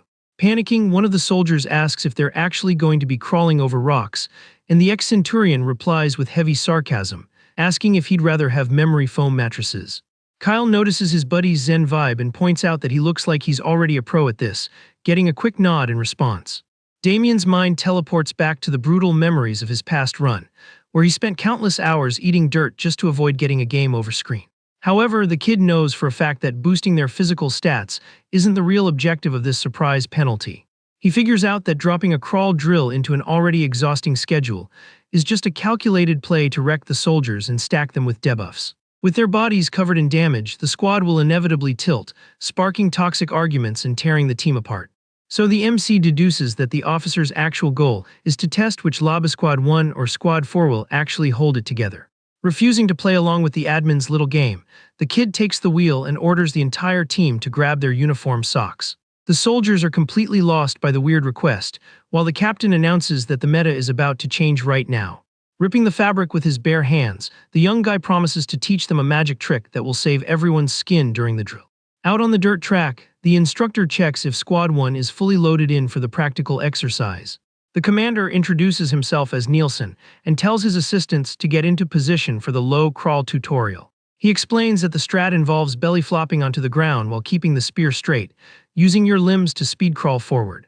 Staring at the zone covered in barbed wire, the guy announces they'll be navigating the obstacles exactly like that and asks if they're ready. The group roars in unison, confirming they are good to go, and the veteran happily notes that their eyes are still glowing with hype, totally unlike the rival team. Without wasting any time, the officer drops the immediate order for the first team to rush the track with everything they have. Damien and his squad dive onto the packed dirt, screaming like absolute beasts while violently tearing through the gravel. The assistants are completely shook by the scene, mentioning that they only expected to see this level of crawling by week 4 of boot camp. Nielsen fully expects the rookies to fail, knowing that dragging yourself across that specific terrain deals way more emotional damage than normal fatigue. Suddenly, the professor goes into a state of pure shock watching the drill unfold on the track. The squad simply speedruns the obstacles at a crazy pace, kicking up a massive dust storm in their wake. Absolutely mind-blown, the vets start sweating bullets trying to process how this could possibly be these recruits' first time running the crawl. The silence gets broken by an assistant, who asks the boss when Team 2 is cleared to start their run. Stuttering from the sheer shock, the leader gives the green light to the next group, who dive into the gravel with the exact same savage energy as their bros. Seeing the team's hardcore performance, the instructor is floored and compares the rookies to a pack of starving, wild berserkers. Dusting the dirt out of his hair, Damien figures the commander definitely wasn't expecting such a flawless victory on day 1. Kyle walks up super hyped, praising the 200 IQ play, and admits he actually had to try hard to fake taking damage from the rocks. Pulling up his sleeve, the giant flexes his DIY knee pads and swears that sacrificing their socks was the ultimate clutch move for the team. The rest of the squad swarms the MC, hyping up his insane street smarts for beating that cheap punishment. With the drill wrapped, the superior calls time on the activity and orders everyone back to the lobby. On the walk back, his giant buddy gets curious and asks where the leader picked up such a weird survival hack. Without missing a beat, the kid recycles the old lie about learning it from his late dad, but stresses that there's a huge catch to using this strat. The golden rule he learned the hard way in his past life is to never, ever let the admins spot your hidden armor. Kyle lets out a booming laugh, completely agreeing, while the kid mentally complains about the heavy pats on his back. Changing the channel, the old centurion gets hyped thinking that they only have the shield drill left before unlocking the kingdom's ultimate technique. He's fully aware that a lot of noobs trash this basic style compared to the flashy noble arts, but mastering it literally changes the whole game. The biggest bottleneck is that most players rage quit during the tutorial, even though in his original run, this technique was the warrior's ultimate carry. Back in his dark era, he spammed the move until he hit the absolute level cap and saw a monstrous stat boost after meeting his mentor. Thinking about that weird dude, the kid wonders if the guy is still rocking his sadistic personality and is 100% sure they'll cross paths again. Down the dorm hallway, Squad 4 is dragging themselves looking absolutely depleted, cursing that crawling on those rocks was pure insanity. Kyle spots the rivals rolling up and points out to his leader how pathetic the other guys look right now. Completely out of patience, the cocky blonde yells at his own teammates, demanding they stop crying in the corners right this second. The duo from Squad 1 just watches this embarrassing circus from a distance, without dropping a single comment. One of the rival team members loses his cool and insults his boss, warning him that LARPing as a tough veteran doesn't make him a god. Watching the enemy squad implode, the brute notices things are looking super toxic over there, and wonders if they'd be in the same state without the sock hack. Smiling with relief, he says thanks for his buddy's Galaxy Brain strat saving everyone's HP, while the enemies are busy tearing each other apart. One of the rival guys glares at Damien with pure salt, trying to decode how they walked away without a scratch and getting suspicious that they used an exploit. Overwhelmed by the embarrassment, the blonde kid clenches his shaking fists, full of rage, and starts trashing Squad 1. Glaring at the MC with absolute fury, he vows to delete every single one of them to secure the tournament W. Time flies at the training center, and the most hyped moment of the squad tournament is finally booting up. Out on the dirt field, the head commander checks the attendance for all 4 squads and announces the bracket draw is starting. In the middle of the formation, Kyle suddenly calls out to his buddy, looking a little thrown off. The giant squints at his captain's face and claims he's looking like he got a slight visual update today. Trying to figure out the stealthy patch, the recruit takes a guess and asks if the kid leveled up a few inches over the week. Another soldier bursts out laughing, defending Damien's height, joking that Kyle is just built like a freak and tells him to stop griefing. The MC shoots a suspicious look, wondering internally if his teammates somehow sensed his stat boost through pure instinct. The truth is, the night before, the young guy finally unlocked the second star of his insanely overpowered mana training tree. All the grinding he put into spamming the technique in total stealth mode, since he spawned at the camp, is finally dropping some crazy loot. Pushing those thoughts away, the ex-soldier just answers his buddy, who replies in a completely spaced-out way. Locked in on the upcoming tourney, the kid decides his squad needs to completely wipe the floor with the competition and establish absolute dominance. He remembers perfectly that the top 5 players in the championship earn the right to pull any piece of gear they want from the vault. Usually the noobs rush to grab low-tier weapons or armor equipped with super basic defensive buffs. However, the soldier's main quest is to secure a super rare ring he found out about from an NPC in his past playthrough. The accessory has a passive magic effect that runs 24/7, making the item essentially high-tier and incredibly busted. To snag the loot, he absolutely has to lock in the number 1 spot, terrified that the sweaty player of Fell might swipe the prize before him. Hyped up by the event's energy, the giant asks if the leader thinks they can pull it off, getting a confident laugh in return. The MC claps his hands to make a loud snap, demanding the full attention of every single squad member right away. Stepping up to the front, Kyle yells at the boys, confirming that the boss just guaranteed their victory, completely hyping up the squad. Fueled by combat energy, the soldiers scream at the top of their lungs, swearing they're going to crush the lobby and take the final crown. Locking in the team's support, Kyle mentions the whole squad greenlit the strat, right after the announcer calls Squad 1 to the arena. Strutting toward the combat zone, Damien pumps up the group with total confidence, demanding they push this match all the way to a flawless victory. The ref breaks down the rules. The military tournament has an attack phase and a defense phase, with teams swapping roles after each round to complete both halves. He wraps up the tutorial by warning that the attacking team instantly takes an L if they don't capture the flag before the timer runs out, while the rival captain rallies his team. Staring the enemies down face to face, the MC orders his crew to get ready to launch a brutal offensive. The leader reminds everyone to just spam the plays they practiced, getting a hyped-up roar of confirmation from the team in the yard. Kyle promises he didn't forget the playbook and waits for the signal to go full aggro on the enemies, remembering that raw physical damage is his main spec. Right after, the signal to start the match echoes through the camp, while both formations lock in on the dirt field. With absolute savagery, the rookies from Squad 1 charge in, screaming like maniacs to completely delete their opponents. The heavy clash of the shield walls kicks up dust, while the rival leader yells at his team to hold the line and not let the block break. Unable to counter, the enemies start panicking against the crushing pressure, feeling like they're literally headbutting a solid brick wall. Watching the match, the crowd notices Team 2 tank the first hit, but they think Squad Damien's weird tactical setup looks super troll. Scanning the battlefield, the MC realizes the enemy barrier is bottlenecking them and screams the command for his team to push all at once. Seizing the window, Kyle lets out an attack roar and throws his entire character weight forward to violently smash the wooden defenses. The impact completely staggers the defense line, and the soldiers start panicking when they realize they're getting pushed back with zero counterplay. Tilted by the disrespect, the rival leader critiques the strat and screams, reminding everyone they are the attacking team, ordering them to shut up and defend. Completely ignoring the enemy's panic, the kid calls the big guy by his name to trigger the next phase of their attack. Holding nothing back, Kyle announces he's popping his ultimate and charges like a runaway train, plowing right over the enemy front line. The rivals get launched into the air by the hit and stand there completely shook, calling the guy a hacker for dropping everyone using just his shoulders. With the barrier nerfed, the ex-Centurion calls his buddy again, ordering him to snap back to his spot on the front line immediately. Capitalizing on the chaos, the group aggressively shoves the shields while the commander screams at them to not stop pushing for a single second. The defense leader starts sweating bullets, unable to compute how their sync is so flawless when they've all been grinding for the exact same amount of time. Spotting the opening on the exact frame the enemy misplays, Damien pings the massive gap and calls for the team's ultimate push. With this finishing move, the enemy wall gets absolutely shredded, sending the guys flying through the yard's dust. Watching everything from the sidelines, an impressed officer asks if the instructor handed out premium DLC classes to the team, but the boss admits he's just as mind blown. The grader admits he wasn't expecting such a clean speedrun from absolute noobs, comparing their gameplay to the high-tier meta of the Special Forces. Staring intensely at the arena, the man admits that this tactical masterpiece is happening purely because of one singular broken talent on the team. Taking the wheel again, the kid orders the squad to spread out to clear some space and wipe out whatever is left of Squad 2's defense. The insane stat line happened because every single day, even when they had zero stamina, the team voluntarily linked up to get exclusive coaching from the kid.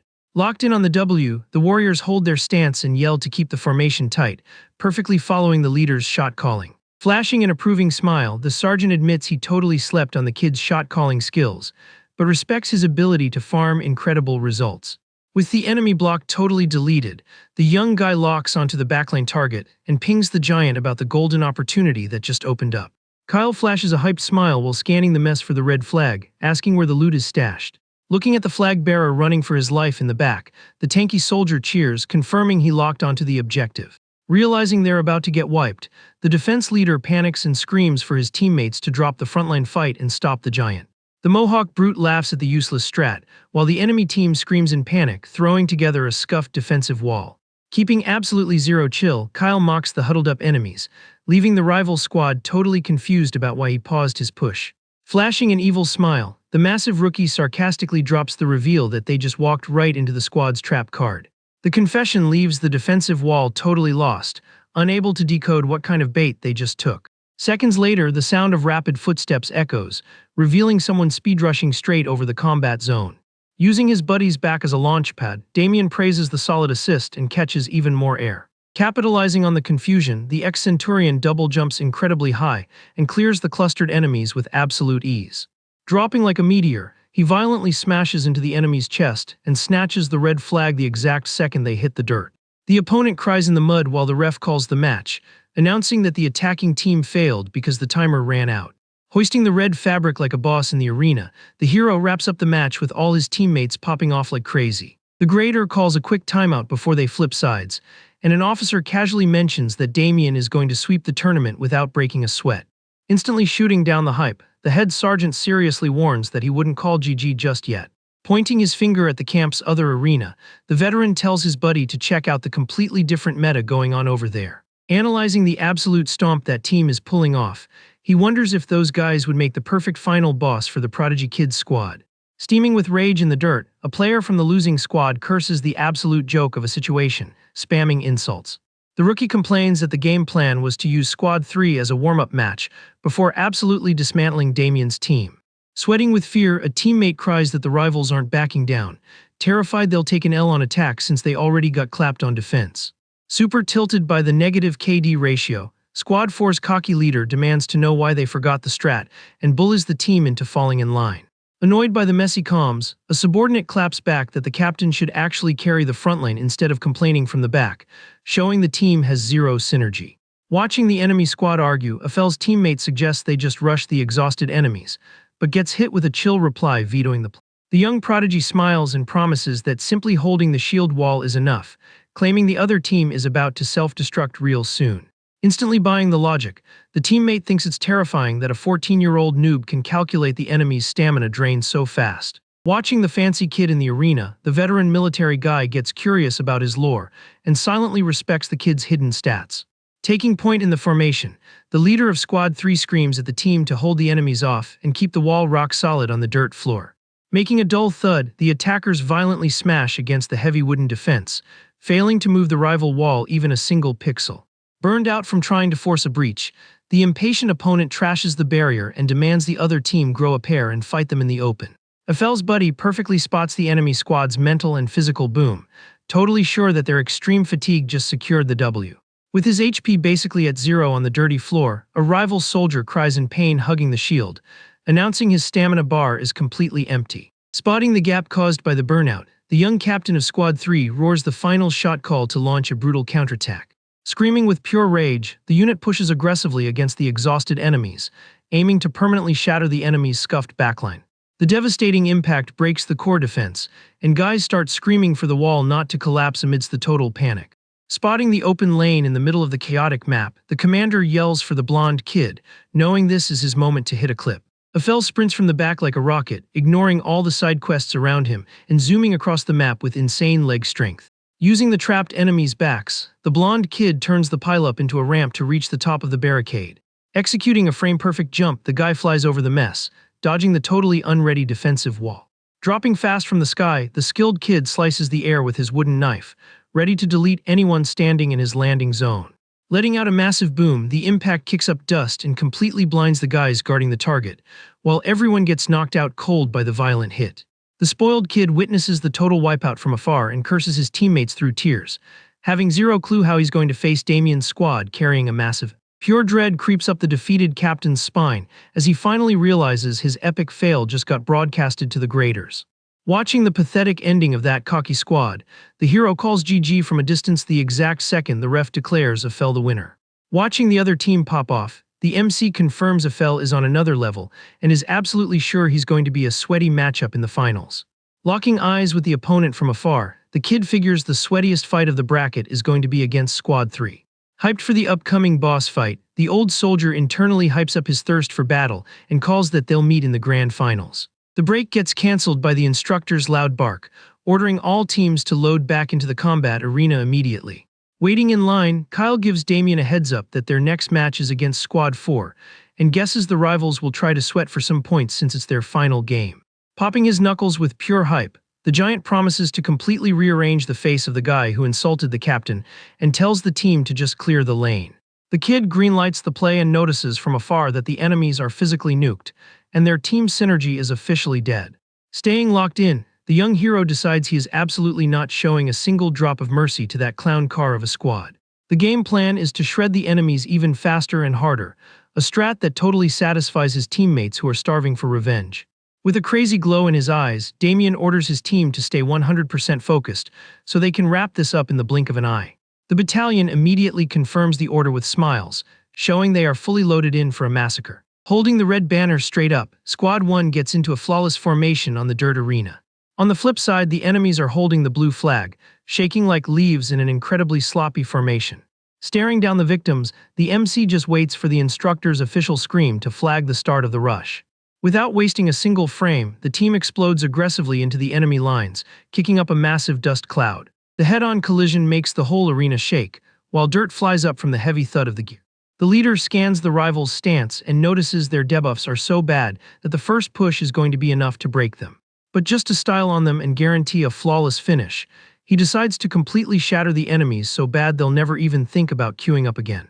Sticking to the playbook, the captain calls Kyle, who launches himself with max energy to run his part of the quest. Spamming his max strength stat, the giant bulldozes the enemy line like a totally glitched out monk. The hit launches the rival soldiers into the sky, and they scream in terror, unable to compute where such a broken amount of power came from. Panicking over his defense getting wiped, the cocky captain trashes his team and demands they hold their ground no matter what. Sweating bullets in pure terror, he orders the shield guys to protect the flag and the spearman to block the rush. But a fast shadow cuts through the sky, dropping straight into the unprotected backline. Landing right in front of the enemy leader, Damien mocks him, reminding him that he already told him not to forget his face. The rival boss freezes, getting completely jump-scared by the kid's stealthy approach. Without giving the enemy a single frame to process, the old soldier delivers a massive hit using his spear right into the blonde guy's face. Thanks to the hit, the target drops to the dirt crying and feeling the pain, totally unable to get up on his own. Boiling with rage over getting styled on, the guy glares up at the kid and mutters angrily about being sick of getting disrespected. Gripping his gear tight, the MC locks in an unshakable stance and asks if it looks like he's just playing around. Trusting his melee stats, the rival captain throws angry punches, actually believing he's going to get an easy W. The kid dodges the swings with zero lag, noticing the opponent's moves have absolutely zero threat level. With a super toxic level of chill, the hero keeps sidestepping the hits and sarcastically asks if that's really the best combo he's got. Consumed by pure rage, the blonde tries to swing his weapon in one last desperate attempt to tag the target's chest. With a crazy fast, simple tap on the handle, Damien parries the enemy's weapon and roasts his embarrassing fumble. Taking advantage of the zero defense in the zone, the kid lands a devastating kick right to the opponent's stomach, launching him backward. Flexing a predator's stare, the old military guy warns the loser that dropping your loot in a fight is basically accepting a game over. Charging a ton of magic into his own fist, the kid suggests the rival finally take some notes if he plans on surviving the next patch. The charged punch connects with the defeated leader's chest with insane violence, blasting dirt into the air from the impact. Staring at the knocked-out body in the sand, the MC complains that the W was way too easy to actually enjoy. The rest of the enemy squad freezes in terror watching their boss get deleted, forcing the ref to pause the match. The superior raises his arm and calls it, announcing that Squad 4 is officially in no condition to keep playing. Just like that, Squad 1's flawless victory gets announced, while the young guy hoists the stolen blue flag and pops off with his team. Letting out a massive laugh, Kyle celebrates the epic finish and hypes up his captain's Galaxy Brain strats. From afar, the instructors watch the medics haul the loser away and try to figure out how a 13-year-old kid could be so broken. Shook by the gameplay, the military guys respect the kid's raw talent, thinking he might actually have better PvP stats than them. One of the officers chuckles and agrees, but instantly goes mute when he spots something completely off in the yard. Both soldiers snap their necks around instantly, sensing a super boss-level aura pulling up to their location. Wrapped in an overwhelming red aura, the legendary Leonhardt Belkane, the Grand Training Commander of the 3rd Imperial Section, spawns in. Spooked by the legend's surprise drop-in, the military guys quickly salute, screaming the Empire's honor lines. Skipping the red tape, the big guy with the eye patch calls out Officer Brian and asks if that kid on the field is the prodigy everyone is hyping up. The superior politely confirms the ID, pointing right at the rookie squad celebrating in the yard. Flashing a super satisfied smile, the veteran immediately says they definitely rolled a highly interesting noob in this batch. A little later in the dorms, the rumor mill goes into overdrive, with the kids endlessly gossiping about the VIP's super rare visit. One of the guys mentions the leaks are saying a massive high-tier boss just rolled into the training center. The guy clarifies it's a super feared commander from the 3rd Battalion, and that the camp admins were literally frozen in terror. Hooked on the tea, one of the bros walks up to the MC to try and pull the famous military guy's name from memory. Accidentally eavesdropping, the old centurion gets full-body chills thinking about the chance that the guy's name is Lionheart. Processing the patch notes internally, he whispers Leonhardt, completely amazed by the idea of bumping into that specific guy from his past life again. The second his buddy confirms that's exactly his username, the kid spins around and instantly starts speedrunning down the halls. Ditching his squad mid-conversation, the hero dashes through the barracks while his buddy asks what triggered the sudden zoomies. Totally lost, the recruit scratches his head, trying to guess what crazy motivation just made the team leader sprint away like a madman. The MC's heart is racing, consumed by the need to verify with his own eyes if that military guy is the exact NPC he's thinking of. Sliding on the wooden floorboards, the young guy hits the brakes hard when he runs straight into the wall of VIPs blocking his path.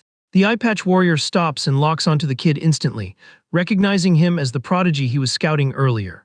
Officer Brian flashes a huge smile and warns the kid that the squad was literally just about to go looking for him. Keeping his military RP on point, the old soldier drops a flawless salute and greets the high-level admins in the room. Walking toward the kid, the elite fighter asks if his name is Damien, getting a quick yes in return. The kid figures the 3rd Division has ties to this server, but never thought they'd cross paths this early in the game. Staring right at the legend's face, the old soldier thinks back to the classic era and confirms this was the guy who carried his tutorial in his past life. While the kid mentally fanboys over him as the ultimate boss, Leonhardt mentions he tracked him down because of the crazy high reviews the camp admins dropped. With his pro-gamer eyes, the warrior instantly spots that the kid is packing some seriously impressive magic stats for his level. Hyping up the epic weapon highlights he saw during the matches, the big shot asks which military guild the rookie is planning to join. The question catches the kid off guard for a frame, but he quickly regains his confidence, realizing this is a priceless RNG drop for his future. Flashing a massive, cocky grin, Damien confidently answers that he's aiming for the hardcore Neo-Calit's garrison. Hearing the crazy call, the sergeant freezes in shock and asks if he's just trolling. That's because this specific squad is infamous in the third section for having insane death rates when fighting monsters. The eye patch officer thinks the suicidal pick is weird, but Damien doubles down, saying he wants that route to power level his own stats. Shocking everyone in the room, the legend actually offers to write him a direct referral to the highest military noble guilds. But the kid rejects the premium VIP pass on the spot, dropping the lore that he has a hidden side quest to finish in that specific unit. Chill with the kid's final answer, the Grandmaster just tells the rookie to head back to his room and restore his HP. Instantly, Brian begs to stop the kid, stressing that getting a referral from a noble is an insanely rare drop. The sergeant begs the veteran to let him warn the kid about how brain-dead his decision is. However, the eye patch guy shuts the subordinate down, arguing he completely failed to read the vibe in the rookie's eyes. Laughing his head off, the legend thinks it's way too interesting that a literal 13-year-old is carrying around that much alpha energy. He orders the sergeant to drop the issue, absolutely sure he's going to bump into the young soldier later down the line in the army. The next morning, the tournament finale features a deathmatch between Squad 1 and Squad 3 on the dirt yard. Reminding everyone of the absolute bloodbath they caused yesterday, Damien hypes his team, saying there isn't a single player in camp who can shut them down now. Instantly matching his freak, the big bald warrior flashes a confident smile and agrees that their squad is playing on an entirely different tier. Switching to a dark and violent game face, the ex-soldier drops the attack ping, ordering his guys to wipe the enemies with zero mercy. The match kicks off the second the grader yells across the yard, announcing that the enemy team gets to make the first move. Without wasting a frame, the captain of Squad 3 screams, ordering his team to pop their unbreakable shield wall. The enemy squad pushes aggressively, spamming the exact same heavy defense strat they used in the earlier rounds. During the crazy rush, a teammate gives the blonde prodigy a heads up that his gameplay is going to decide how their whole offensive plays out. Stomping their boots hard on the rough terrain, Squad 3 marches forward, roaring in sync to keep their tempo up.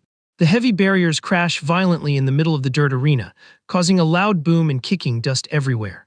Demanding heavy pressure on the front line, the MC orders his teammates to spam their push non-stop to lag the enemy lines. The heavy tanks from the rival squad literally shake, clenching their jaws against the insane brute force of Squad 1's rookies. Checking out how unbreakable his team's wood barrier is, the rival leader admits his defenders are running the play just as flawlessly as before. Seeing how insanely hard it is to break the shields with just raw DPS, he yells for the squad's carry to take over the duel from there. Super fast, the enemy shield line opens a gap in the middle, revealing the blonde kid holding his wooden weapon. Confused about why the enemies would drop their guard and play so risky, the ex-centurion furrows his brow. Taking advantage of the gap his team created, Aphel rushes toward the center of the clash with terrifying speed. In a savage rush, the kid hits the shields with a massive strike, forcing the soldiers to stumble backward, totally off balance. Completely caught off guard by his squad's formation getting shattered, the MC's eyes go wide. Hyping up the successful hit, the rival team goes crazy and yells for everyone to exploit the cracked defense. However, Kyle plants his feet firmly in the dirt with his massive shield up front, swearing to hard stop the enemy push right there. With a deafening boom, the giant uses his own character weight to swat away the enemy's attack. Watching the play, the old centurion breathes a sigh of relief and is super thankful the big guy's tankiness saved the team at the last second. Looking at the mess, the kid admits it's super weird seeing a scrawny teen shred heavy defenders like they're paper. On the other side, the blonde freezes when he sees the meat shield blocking his path, wondering where the heck that giant spawned from. Things get super sweaty when the prodigy notices the giant's furious eyes are locked directly onto him. Right then, a flashback triggers, showing the leader in the dorms telling Kyle to never take his eyes off the blonde kid. During that chat, the giant asked who the guy was, but got told he'd instantly know the second he saw him. Snapping back to the battlefield, the tanky soldier flashes a creepy predator smile, confirming he found his target. Panicking, the rival leader begs to know if his carry can break the wall, getting a promise that he'll try his best. Scanning the brute, the young genius instantly realizes there's no way he's winning a melee fight using just raw strength. With zero other plays, the kid ignites his core, wrapping his wooden tool in an intense, glowing blue magical. Moving like lightning, he spams the giant's weapon with super fast, pure energy stabs. But the brute tanks the damage, sliding his heels in the dirt, which makes his own team scream in hype over his insane defense stats. Flashing a confident smile, the blonde kid swears he'll keep spamming the shield until the wood turns into splinters. Tanking the endless combo, the giant starts sweating cold, completely mind-blown watching a kid hit with the exact same power level as his boss. Spotting his window, Afel jumps super high and dumps his entire body weight into a plunging attack that makes the giant stagger. Without giving him a single frame to recover, the blonde kid pulls his spear back and screams that the frontline is officially cancelled. Noticing the legit threat, Kyle grinds his teeth and turtles up behind his shield, waiting for the devastating hit. But at the absolute last microsecond, Damien spawns out of nowhere, sliding through the dirt with his spear glowing with purple energy. The clash of the two magic weapons triggers a massive explosion of pure energy, sending a crazy shockwave across the whole map. Rocking glowing red eyes, the old soldier parries the enemy's rush, proving that both their power levels are exactly tied. Shook by the flawless parry, the blonde kid's massive blue eyes go wide as he whispers his rival's name in. Right then, the sharp sound of a whistle echoes across the training zone, hitting pause on the insane tension of that exact frame. Instantly, both fighters power down their auras and pull their gear back, turning around to catch the admin's verdict. The sergeant calls time, announcing that Unit 3 failed to cap the flag and officially lost their attack turn. Salty about the lag, the young genius drops his shoulders and angry whispers about how stupidly tanky that massive shield was. Walking away from the clash zone, the MC asks for his buddy's HP status and hears he's doing fine while trying to catch his breath. Spitting out dirt, the giant brushes off any worries, saying he didn't break any bones and tells the boss to save his mana for the next round. Damien rejects the idea, pointing out they still have 2 full weeks of grinding left, and a heavy debuff would completely ruin his bro's future build. The leader decides to park the giant in the backlane to guard the flag, making Kyle smile when he notices his boss actually cares. Gripping the wooden handle in the defense zone, the injured fighter promises nobody is touching the flag and tells the team to go wipe the lobby.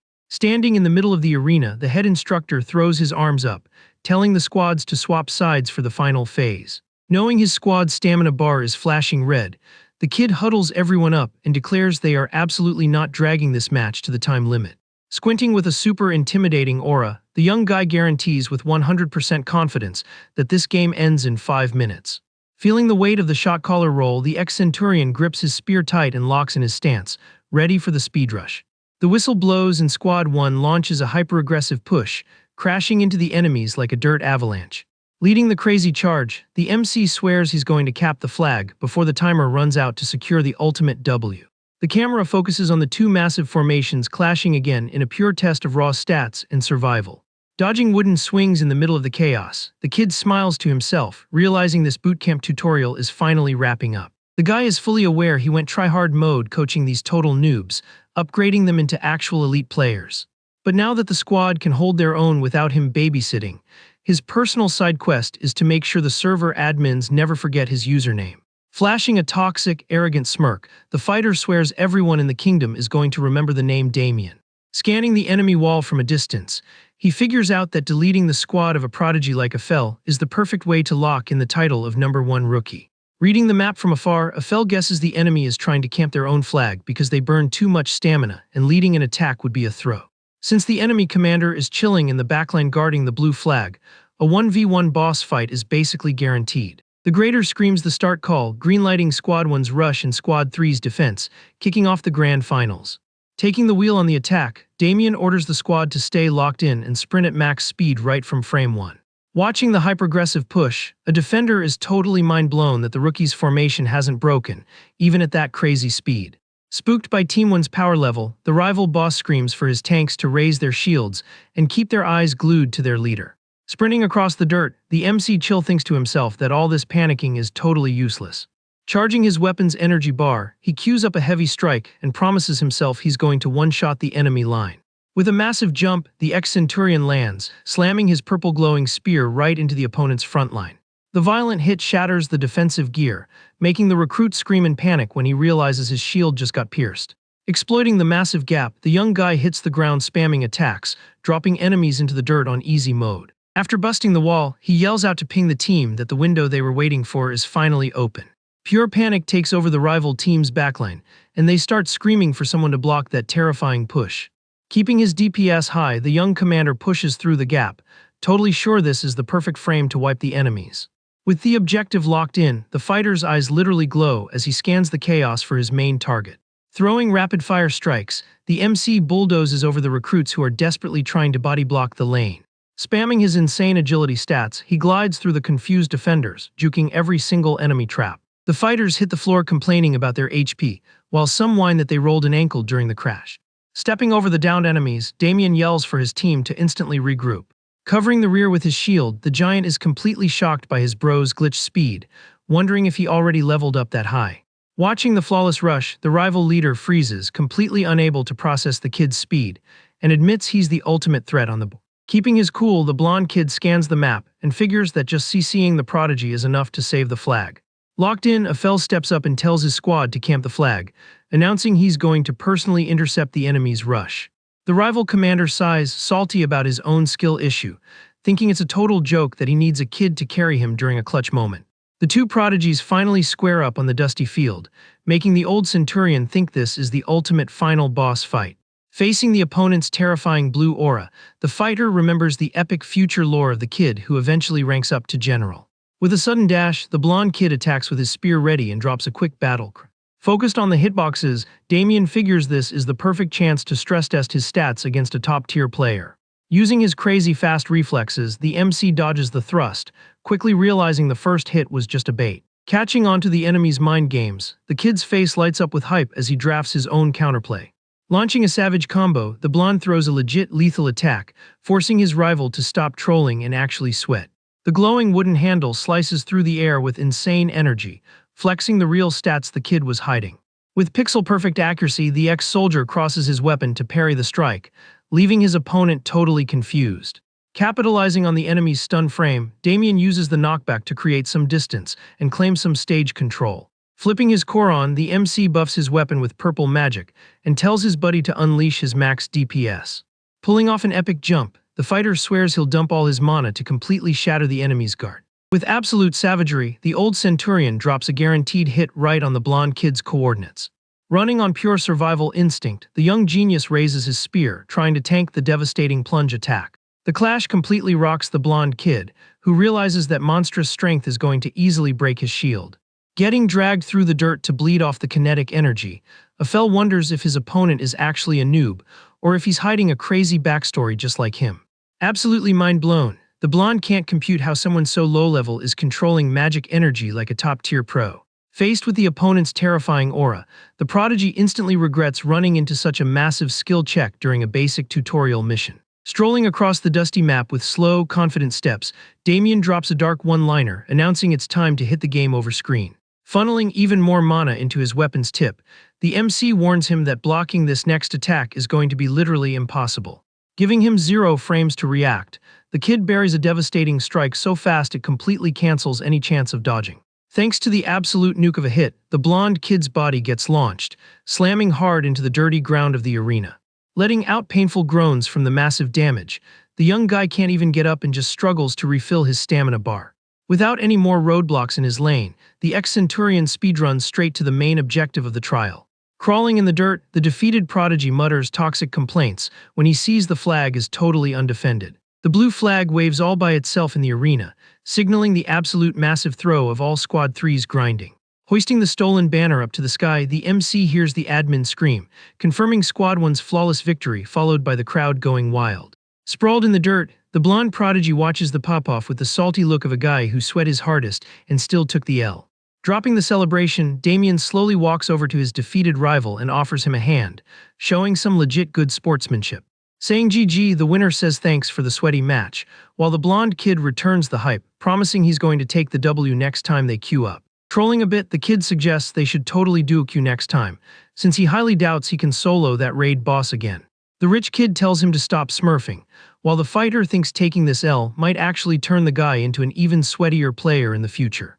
Looking back at his hyped-up squad, the old soldier decides to just soak in the epic W with the boys. Wrapping up the event, the head admin confirms the final score and demands that the remaining 2 weeks of boot camp get the exact same try-hard energy. Watching the scene from a distance, Leonhardt looks like a proud dad and nods, figuring the kids earned the right to pop off for now. Getting tossed into the air by his celebrating squad, the kid finally chills out and lets his bros enjoy their massive dub. Inside the fancy cafeteria, the rookies are totally shook when they see the premium feast set up exclusively for their team. The noobs are literally drooling over plates stacked with steak and chicken, celebrating that all the tournament pain actually dropped some legendary loot. Chilling and eating, Damien sees everyone's hype and figures that eating high-tier food totally cleanses the training debuffs.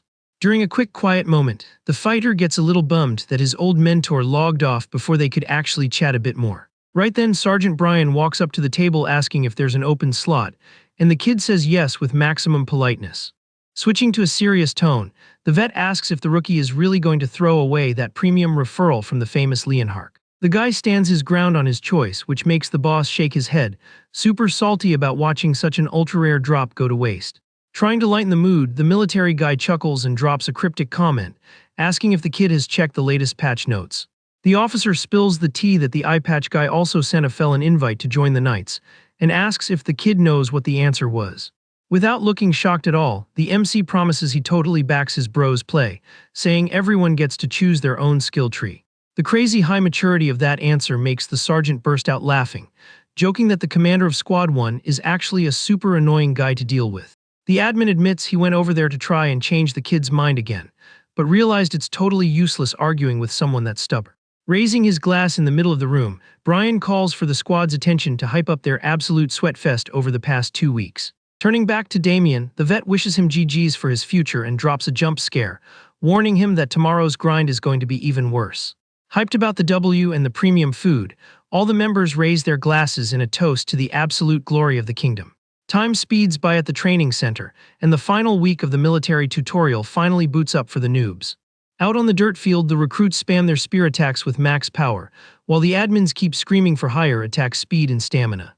Watching the grind, Damien is super happy to see that literally everyone's stats have leveled up massively. From this, the ex-Centurion realizes the bootcamp actually dropped good XP, since the squad tournament worked as the ultimate motivation buff. Soon after, the instructor's voice booms across the field, calling for a quick 5-minute AFK break for the entire battalion. Out of breath, the giant Kyle walks up to the commander asking if he's seen the leaks yet, leaving his buddy completely confused. Changing the channel, the officer stands in front of the armory and asks if everyone has locked in their single piece of prize loot. Aphel opens his hand to show off a silver badge, explaining he picked it because his radar pinged a divine aura coming from it. The MC nods at his bro's spider sense, breaking down that the item literally gives you an RNG buff against bad luck. Checking the loadouts, the vet hypes up the blonde's solid spear choice and points out the shield was crafted by a top-tier blacksmith. But when it's Damien's turn, the sergeant looks at the kid and asks if he's 100% sure about his pick. The admin explains that the specific ring only gives a minor weight reduction buff, leaving the kid super curious about the lore drop. Assuming the recruit just picked the item blindly, the boss suggests he actually equip it to test the stats. Using the open space, the guy jumps with crazy agility and is totally mind-blown to see he's got a massive movement speed buff for his fights. The sergeant asks if the loot is up to standard, getting a fast reply that the buffs are way more op than expected. Inspecting the new drop, the old Centurion figures the item grants an invisibility passive and a heavy carry weight buff, confirming it's undeniably S-tier gear. Without wasting time, the officer tells everyone to head back to the dorms to wrap up their official military registration. Inside the room, the blonde buddy reminds the leader that he also has to fill out his own account creation forms. Gripping the pen, the kid writes down that he wants to join the terrifying hardcore combat guild known as Neocalids. Seeing that, the instructor sighs over the pick, calling it a total throw, fully convinced the kid's stats would be way better utilized in the Knight's Order. The old soldier hands his completed paperwork over to the sergeant, who just takes the file, logging the submission. The boss says he believes in the kid's skills, but warns him to play it super safe, since that server is an insanely toxic environment. Saying GG's for grinding the whole month, the sergeant gives the kid the green light to roll out the second the official ping hits in a few days.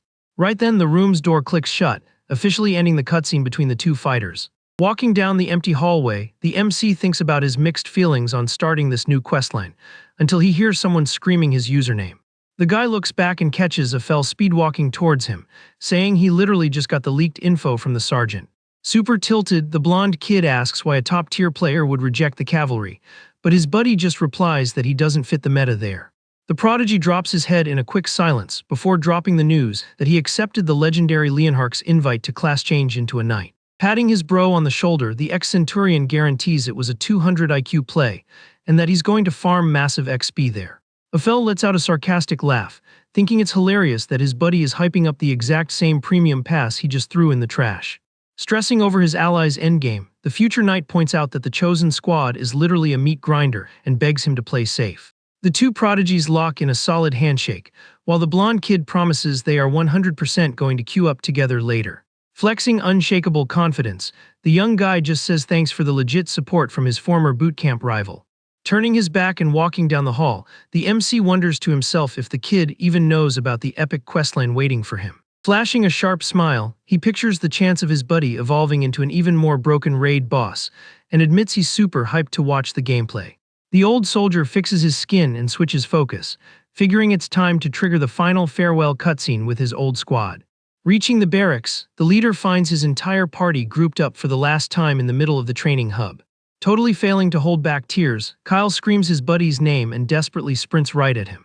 The giant crushes his bro in a massive bear hug, complaining that the lobby thought he was going to disconnect without saying GG to the team. With watery eyes, the brute says that logging out is necessary in a zone where tomorrow's respawn is never guaranteed. Standing tall, the bald recruit yells, demanding the entire squad pay close attention to the leader's final dialogue options.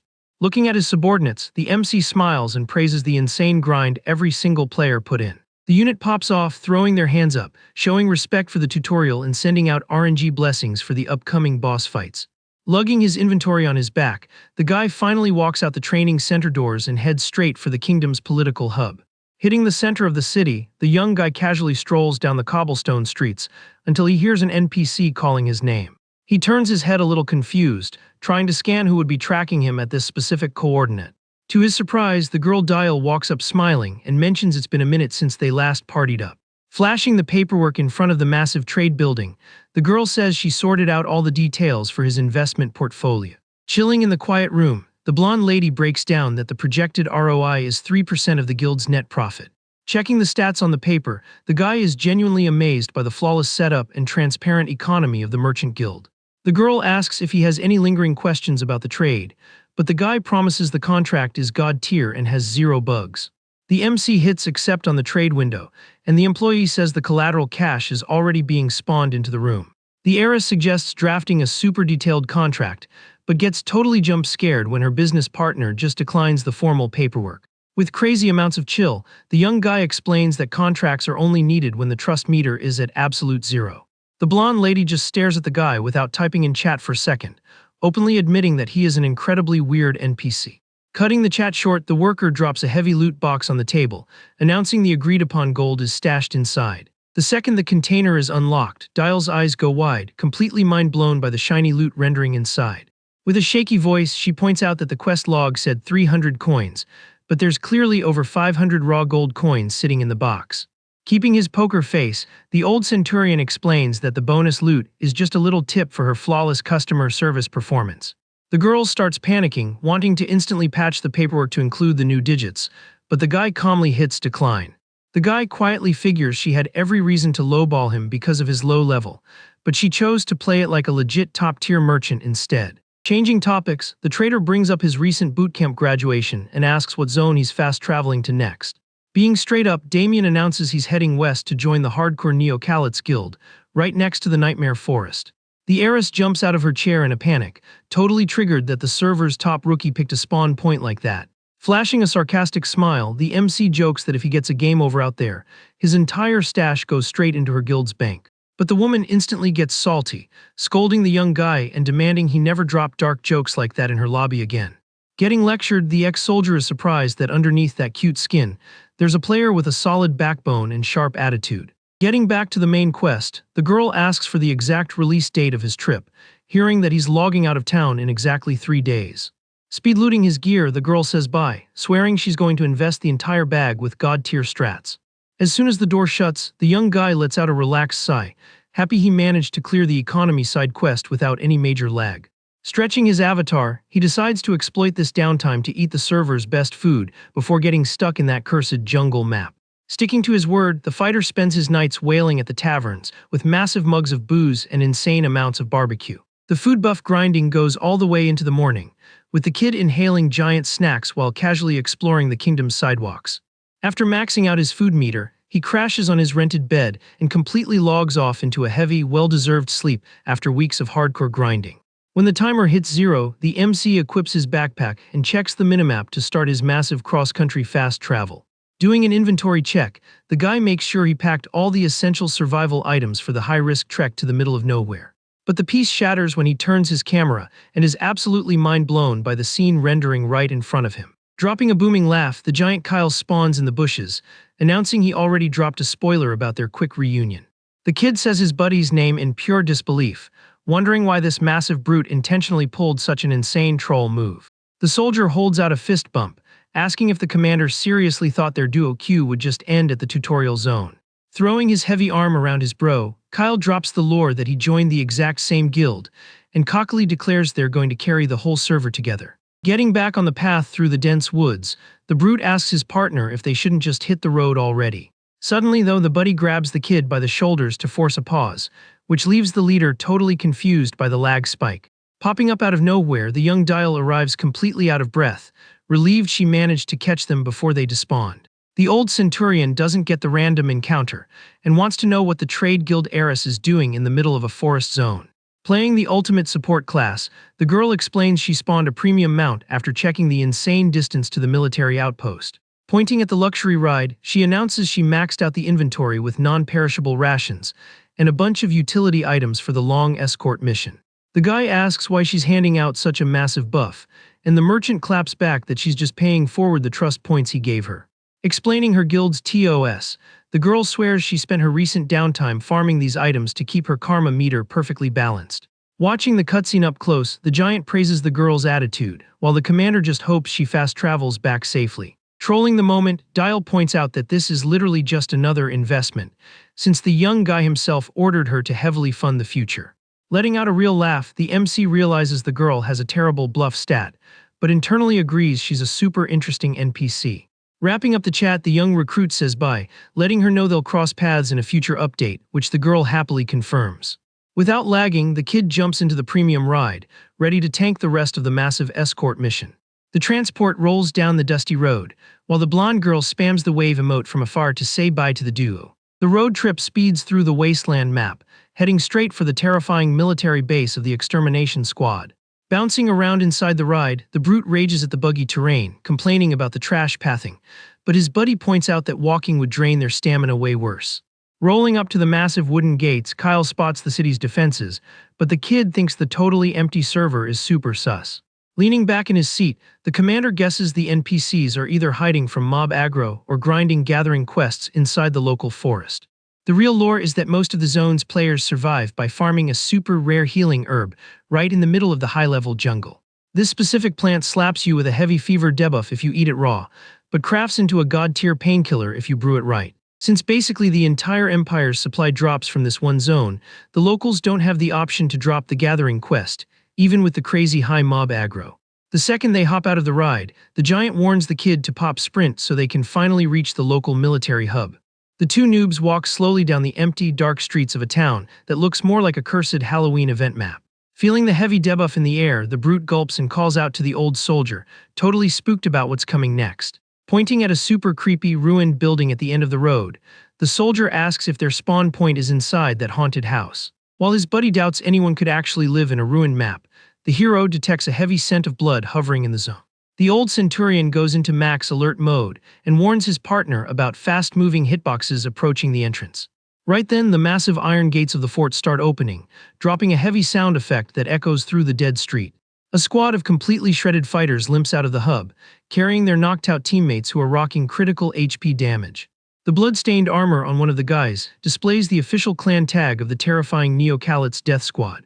The team of veteran players drags themselves past the noobs, dropping pain emotes thanks to their massive debuffs. Thick smoke blocks the outpost gate, while the rest of the absolutely destroyed soldiers keep abandoning the meat grinder map. Completely shook by the depressing graphics, the giant whispers that those guys look like literal ghosts glitching around. Keeping his usual icy chill, the young guy tells his bro to start adjusting his settings, because they'll be grinding just to keep their HP above 0 every single day here. Staring at the absolute wrecked state of the other team, the MC triggers a super unique flashback from his past playthrough. Back in the day, his commander grouped up the entire lobby to ask what the ultimate main quest of any fighter should be. The fresh noobs spammed stupid answers, talking about following server rules or sacrificing themselves to wipe out massive mob pools. The military boss listened to the trash takes without typing in chat, looking super salty about the squad's cringe hype. Running out of patience, the vet dropped a punch right on the head of the guy who suggested dying in battle, making the kid super triggered. The commander justified the hit by declaring that was the most trash-tier mindset possible, dropping the lore that the only correct answer was to just survive. Using a hardcore tone, the leader demanded that nobody treat their own HP bar like garbage, and ordered everyone to extract safely no matter what. He wrapped up the lecture by reminding them that the only way to dodge a game over was to farm XP and level up slowly during the bloody raids. Snapping back to the present, the old soldier gets a little sad that the character models of those old buddies are still saved in his cache, even though every single one of them got wiped in the end. Canceling his AFK status at the gate, the kid demands the giant follow him inside immediately, making his friend shake with lag-like anxiety. With pure focus, the young leader points out they queued into this hell map specifically to power level, so wasting any more time is a massive throw. Watching the chaotic lobby inside the base, the giant whispers that the vibe is absolutely toxic and suggests they wait in the queue for a bit. Completely ignoring his buddy's coward strat, the MC turns his back and walks without hesitation straight into the middle of the hub. Watching his leader walk straight into the aggro zone, the brute grumbles angrily and follows him, begging him to chill out. Out of nowhere, a warrior bursts in, kicking the lobby doors open, knocking over furniture, and spamming curses at the city guards. Overflowing with rage, the guy screams that the scouts totally faked the mob count, dropping the news that they even had to fight an orc mage boss. Panicking, two other noobs yell that the sergeant's arm HP is critical, and he's going to get permabanned from the squad if he doesn't get a healer ASAP. The harsh reality is that this squad is entirely made up of band players doing penal labor, so the idea of getting medical leave is pure copium. For these prisoners, the only options are rotting in a cell or bleeding out on daily suicide raids. Salty about his bro's status effect, the soldier kicks a chair, asking how an amputated player is supposed to farm gold on the streets. Cutting through the noise, Captain Terran takes admin control of the lobby, ordering them to ping a medic and beg a cleric for some heals. With a heavy sigh, one of the female fighters points out that the Healers Guild charges premium currency, and their basic loot drops don't cover that kind of luxury. Interrupting the doom posting, a veteran soldier tosses his own gold pouch onto the wooden table, calling the lobby to crowdfund the heal. The stressed rookie points out that gold was supposed to pay for the superior's mom's surgery, but the captain swears her HP is already regenerating nicely. Inspired by the boss's honorable flex, another damaged warrior walks up to the table and drops his own stash into the loot pool. Instantly, a massive buff of brotherhood overwrites the toxic vibe, making a bunch of guys sacrifice their low-tier loot just to save their bro's limb. Right then, a super young, damaged noob tries to drop his coins on the table, but gets hit with a massive warning ban from the older soldier. The vet orders the kid to save those pennies to buy a new pair of boots, instead of trying to play the server's savior. Looking down with a guilt debuff, the kid begs to chip in, arguing that the officer only took the critical hit to block damage for him. Crying IRL, the guy hypes up the kid's pure heart, while the captain orders them to go ping a healer at the temple immediately. While waiting for the squad to render their next move, the commander turns to the kid and asks what his current account age is. Dianel confidently replies he just hit level 18, and the boss pats his head, remembering the kid's account is already a year old. The captain lets out a sigh, praying the wounded warrior's HP doesn't hit 0, but the chat gets interrupted by a loud yell from the entrance. The same female warrior from a minute ago speedruns in, announcing that the fresh batch of noobs they've been waiting for finally spawned in the camp. Hearing the patch notes, the angry soldier's eyes light up at the chance to get some fresh meat to carry the squad's daily quests. Caught off guard, Terran rubs his chin and admits the absolute bloodbath today completely wiped his memory cache about the new recruits dropping in.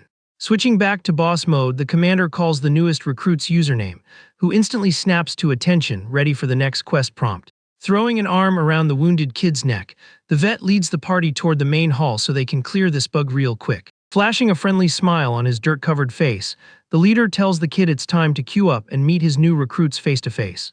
Walking into the premium carpeted office, the captain looks at the new spawns and asks if it's really them, getting a confirmation. Checking out the massive hitbox of the brute in the room, the officer happily figures that tank is going to be incredibly meta for the squad. The commander zooms in on the kid's face, showing a little glitch of confusion in his eyes. Next, he asks if the noob is actually only level 13, a stat the kid confirms with zero hesitation. Scanning the lobby, the leader realizes the kid is 5 levels lower than Dianel, completely failing to process what made him hit join server for this specific map. Double-checking the logs, the vet mutters that he really can't decode the AI logic of kids these days. Right then, a soldier interrupts the reading, highlighting that the kid was the absolute MVP recruit of the entire tutorial hub. The leader, however, flashes a dark smile, warning that high scores there mean absolutely nothing, since the meta here is on a totally different engine. The MC promises he already read the wiki, shocking the boss who realizes the kid queued up fully knowing the insane difficulty spike. Instantly, the captain pings the soldier Dianel, who accepts the summon without delay. Pointing his finger, the commander sets the quest. The young guy needs to escort the noobs to their spawn points and force them to run a cleaning minigame. Accepting the admin's order, the older warrior asks the duo to follow him through the base. The trio walks in silence down the wooden paths of the military fort. Breaking the mute, Dianel explains there are no official rank badges here. The captain is the server admin with the vice admin right below him. He breaks down that, below the mods, the hierarchy is strictly sorted by the exact timestamp you join the guild. Reaching the dorm, the guide gives them permission to claim any bed they want, but drops a super dark spoiler that they won't be using them for long. Shook by the weird warning, Kyle furrows his brow and demands to know what kind of troll comment that was. Staring a hole through the duo, Dianel drops the lore that he's been logged in for a year and is still the lowest level noob in the squad, asking if they caught the drift. Before the brute can even finish typing his sarcastic reply, he gets hit with a lightning-fast, heavy strike. Unable to pop a block, Kyle drops to his knees on the floor, complaining about his HP dropping from the surprise attack. Flexing a super toxic, intimidating glare, the vet demands absolute obedience and wraps up his tutorial speech. The lobby gets super heavy when the guy admits that literally every single player who joined the server after him ended up catching a permaban from life. The two new spawns go completely AFK in chat, just trying to process the massive weight of that dark lore drop. Turning his back, the guide orders them to dump their inventories and scrub the room, promising he'll drop the rest of the patch notes later. As soon as the door shuts, the duo is left solo in the middle of the absolutely filthy room. Super salty, the giant complains, asking what kind of toxic griefer drops a spoiler like that right to someone's face. Triggered by the whole interaction, Kyle asks why the boss kept flashing that cocky little smirk. Analyzing the map with total chill, the MC notes to himself that the core code of this server hasn't changed one bit. Ending the chat, Damien asks his buddy to just trigger the cleaning animation, leaving his bro totally mind-blown by the request. Grabbing a low durability cloth, the kid argues that if they have an active quest to clean, it's better to just aim for an S-rank clear. Flashing a 200 IQ smile, the kid treats the basic chore like it's their first official guild quest on the server. Absolutely tilted, the giant shakes the rag, screaming that he doesn't have the janitor class unlocked to buff this room. Meanwhile, in the camp's cafeteria, Dianel is sitting solo, looking like his stamina bar is empty and totally zoned out. Squeezing his eyes shut, the young fighter admits to himself he's actually terrified of the upcoming raids.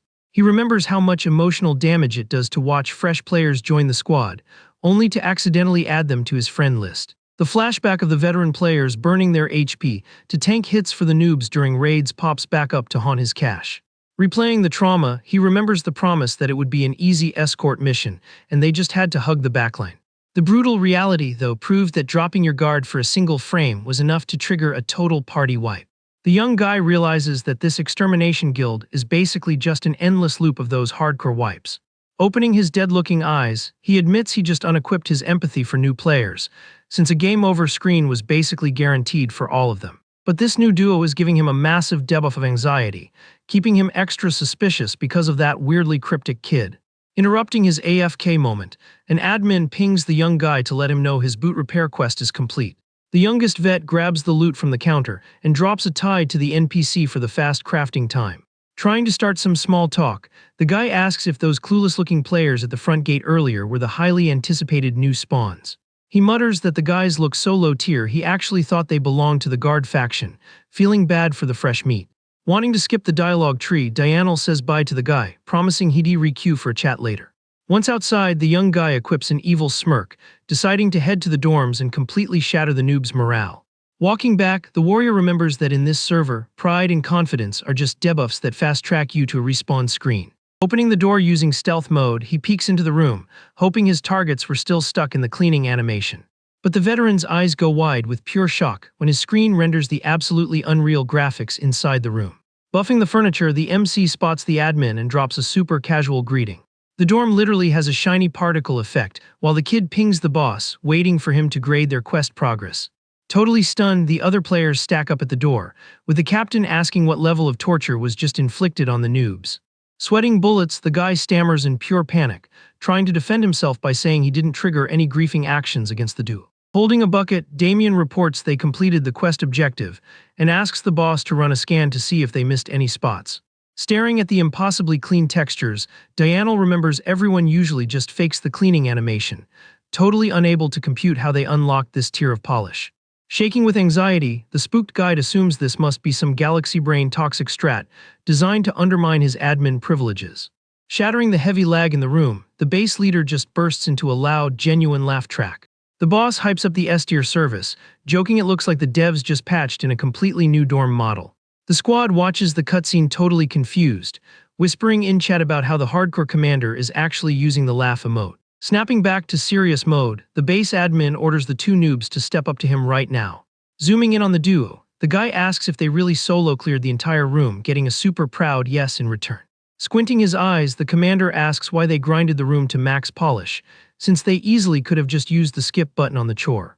Holding a perfect military posture, the kid explains it was a direct main quest from the admin and they were hard-coded to complete it. Watching their behavior, the leader thinks his massive playtime allows him to read a player's base stats with just one scan. Sizing up the giant, he quickly calculates that the tank is basically rage-ready with barely any tutorial needed. However, when he targets the young guy, the boss gets an error trying to decode why the server's #1 prodigy queued up to suffer in this trash-tier zone. Convinced there's some hidden lore going on, the captain drops a server-wide ping for the whole squad to stay on high alert.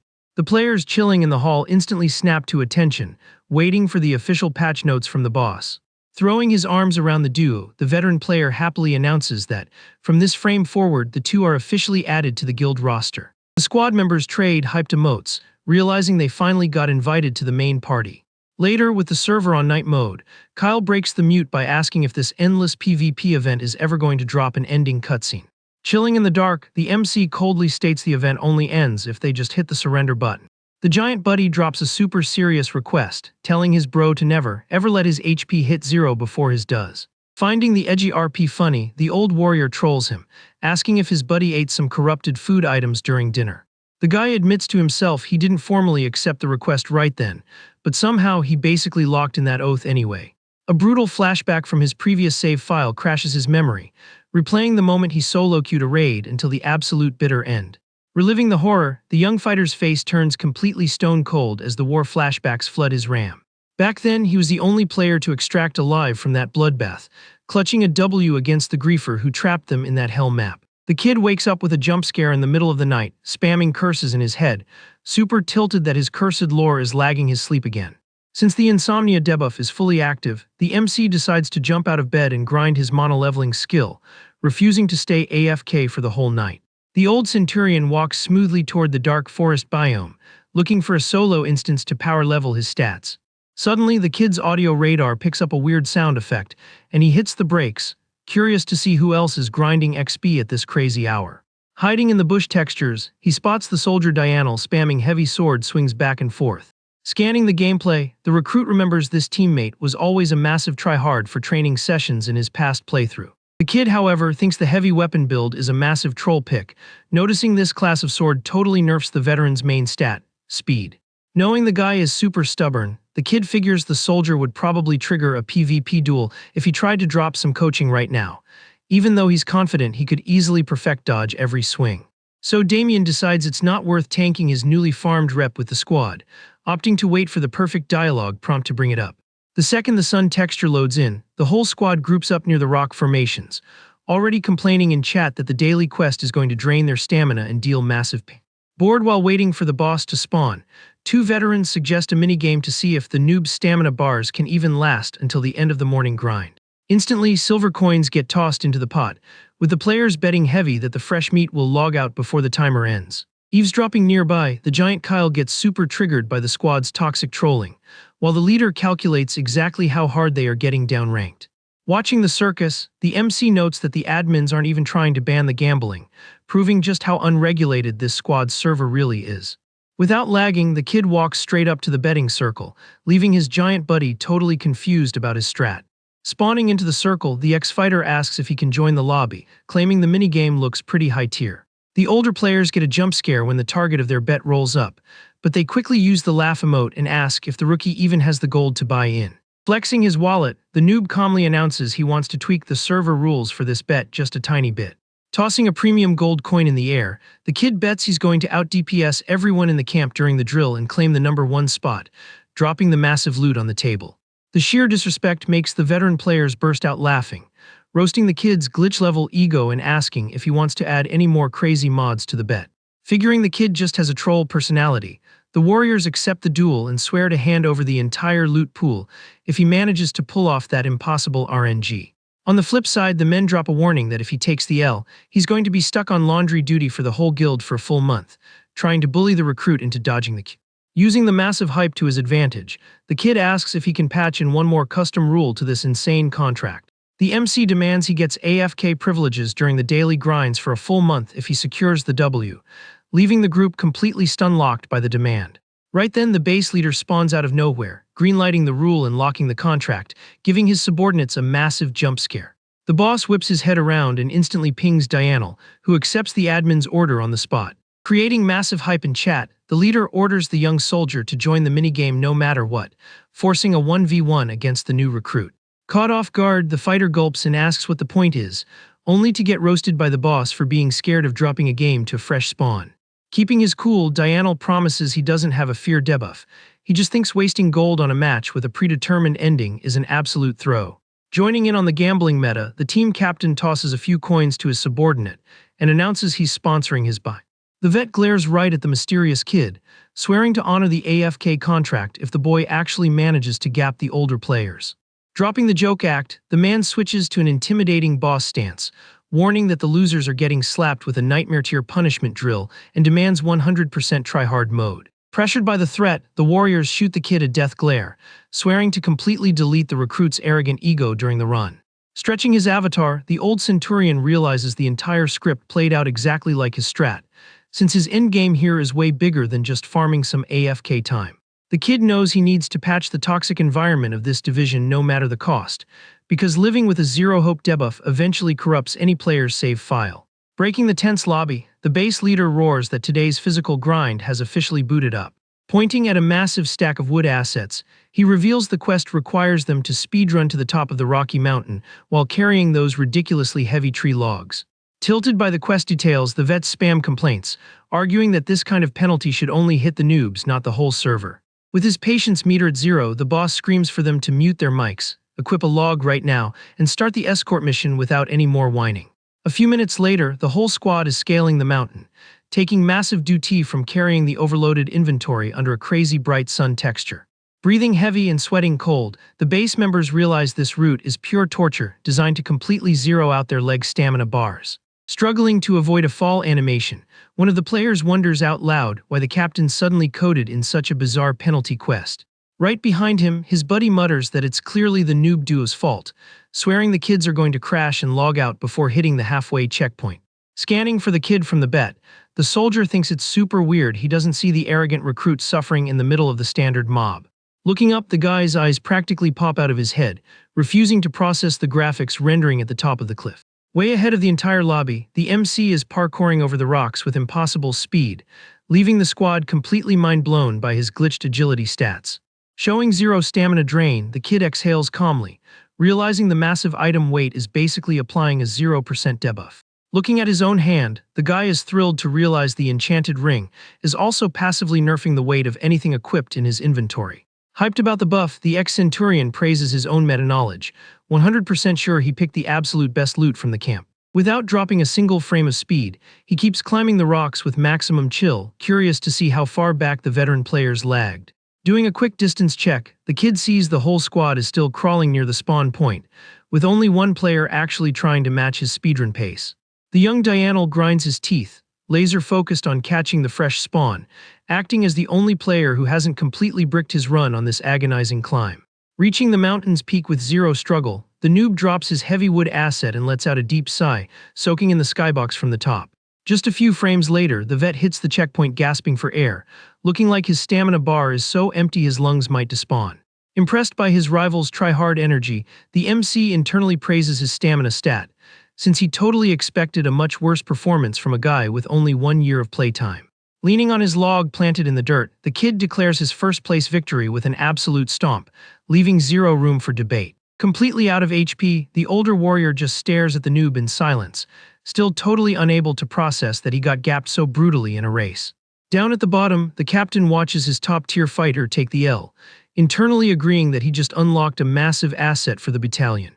When the rest of the lobby finally drags themselves to the peak, the base leader calls the end of the morning speedrun.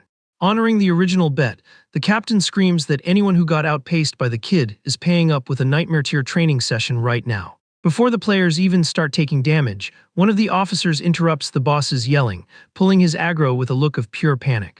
Shaking with lag-like anxiety, the warriors point down at the division's hub, begging the commander to look at the event triggering below.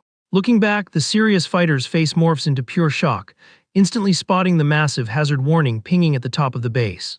A giant red banner is violently glitching in the wind at the highest point of the fort, broadcasting to the entire server that a level 1 critical emergency just launched. Without wasting a single frame, the whole squad drops the training quest and speedruns like crazy toward the stone gates of the fort. Speedwalking through the base's corridors, the leader demands the lore behind the ping, getting the intel that multiple players just got wiped in the local forest. Busting into the command room, he demands the usernames of the victims, finding out it was just casual NPCs farming healing herbs in the restricted zone. The boss trashes the NPC's AI for wandering into a high-level aggro zone, instantly asking for the threat level and what kind of mobs were involved in the wipe. The soldier reports that the mob's exact stats are still hidden, but warns the raid looks like a total wipe since the victims were escorted by 6 hired mercs. Locked in on fixing the bug, the leader asks his right-hand man how many players are actually off cooldown and ready to queue for a raid. The officer counts 70 users, but the boss orders anyone with even minor debuffs to sit out, demanding a fast queue with only 50 top-tier players. Solo in the room, the vet gulps, scared of getting the worst RNG possible, thinking about how the mob spawns are getting closer and guessing the forest's code might be getting corrupted. A short loading screen later, the raid group is perfectly stacked in the middle of the yard, screaming in sync that they are ready to drop HP in the forest. Moving the lobby, the boss screams, ordering the entire squad to equip their weapons right this second. Right then, young Damien and his buddy roll up to the captain, dropping a request to join the party for this raid too. The leader instantly hits decline on the party invite, pointing out that a real boss fight is way different than a training sim and orders the noobs to stay in the lobby. Tilted, Kyle argues they have a full stamina bar and suggests they could at least play the mule class, carrying potions in the backline. The boss squints, hating the whole vibe, thinking it's an absolute joke that the guild is so desperate they have to beg basic noobs for support. Retracting his decline, he ends up clicking accept, but drops a strict rule that they have to stay completely out of aggro range, locked into just carrying the supply drops. Taking charge again, the captain pings the veteran Dianel and orders him to trade the inventories over to the kids, a command executed with zero lag. While trading the heavy bag, the warrior drops the name Bronzerian Forest, realizing that was the exact map the captain mentioned earlier. The kid pulls up the sketchy chat log from his buddy, who once claimed there was an actual demon mob hiding inside that exact forest zone. Scanning the map data, the MC figures the warning wasn't just a troll post, and they are definitely not queuing up against a basic mob. In his memory files, the soldier watches the despawning loot of an armored wolf, admitting he'd never believe it if he hadn't seen an orc fighting like a literal demon to secure the kill.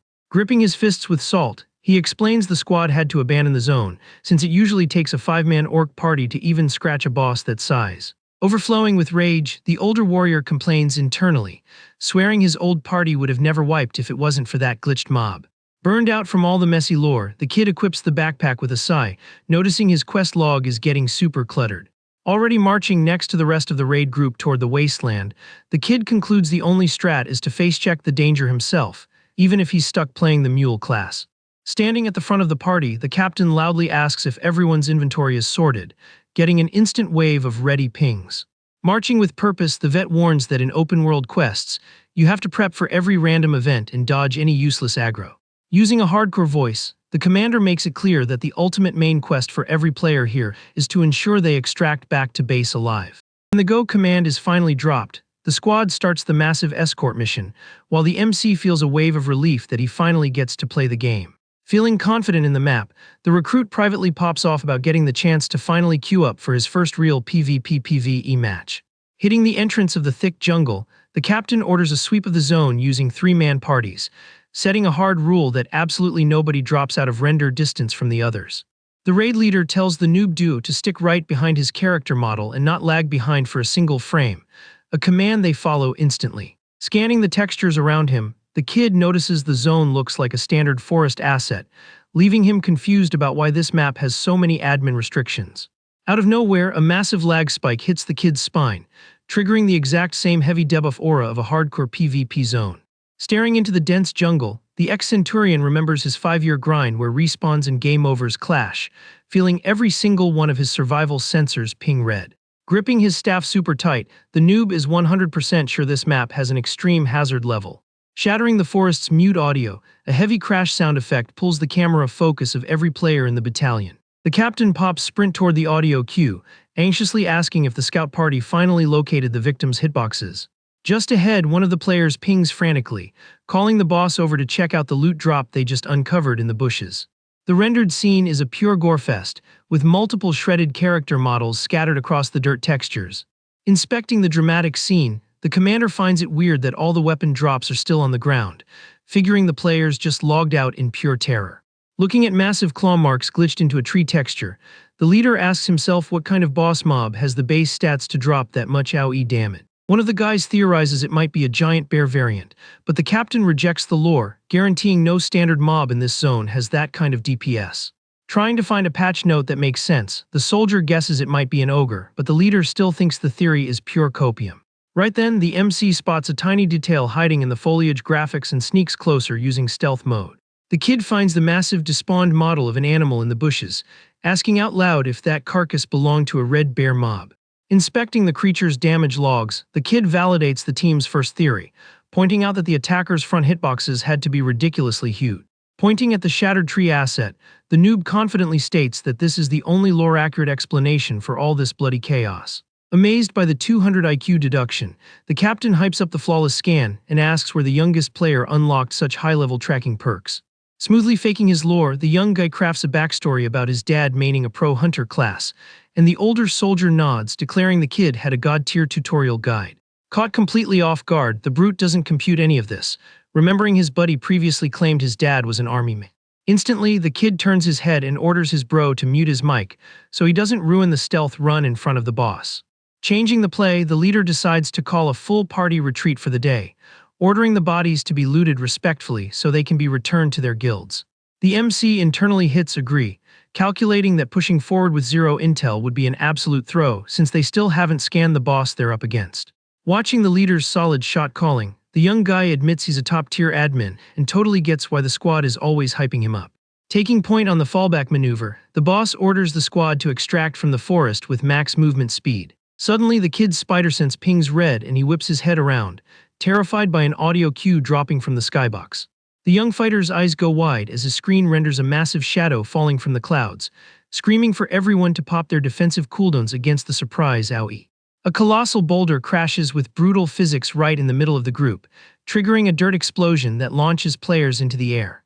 Pinned to the floor, one of the fighters screams in agony holding his shattered leg hitbox, unable to process what kind of glitched skybox dropped a rock that size. Through the dust cloud, the MC panics and pops sprint toward the impact zone, screaming his duo partner's username.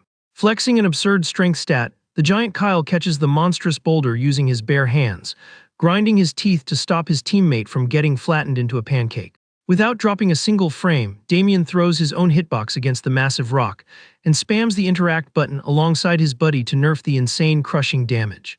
Combining their strength buffs, the noob duo manages to lift the rock a few pixels off the ground, opening a tiny gap for the rescue animation.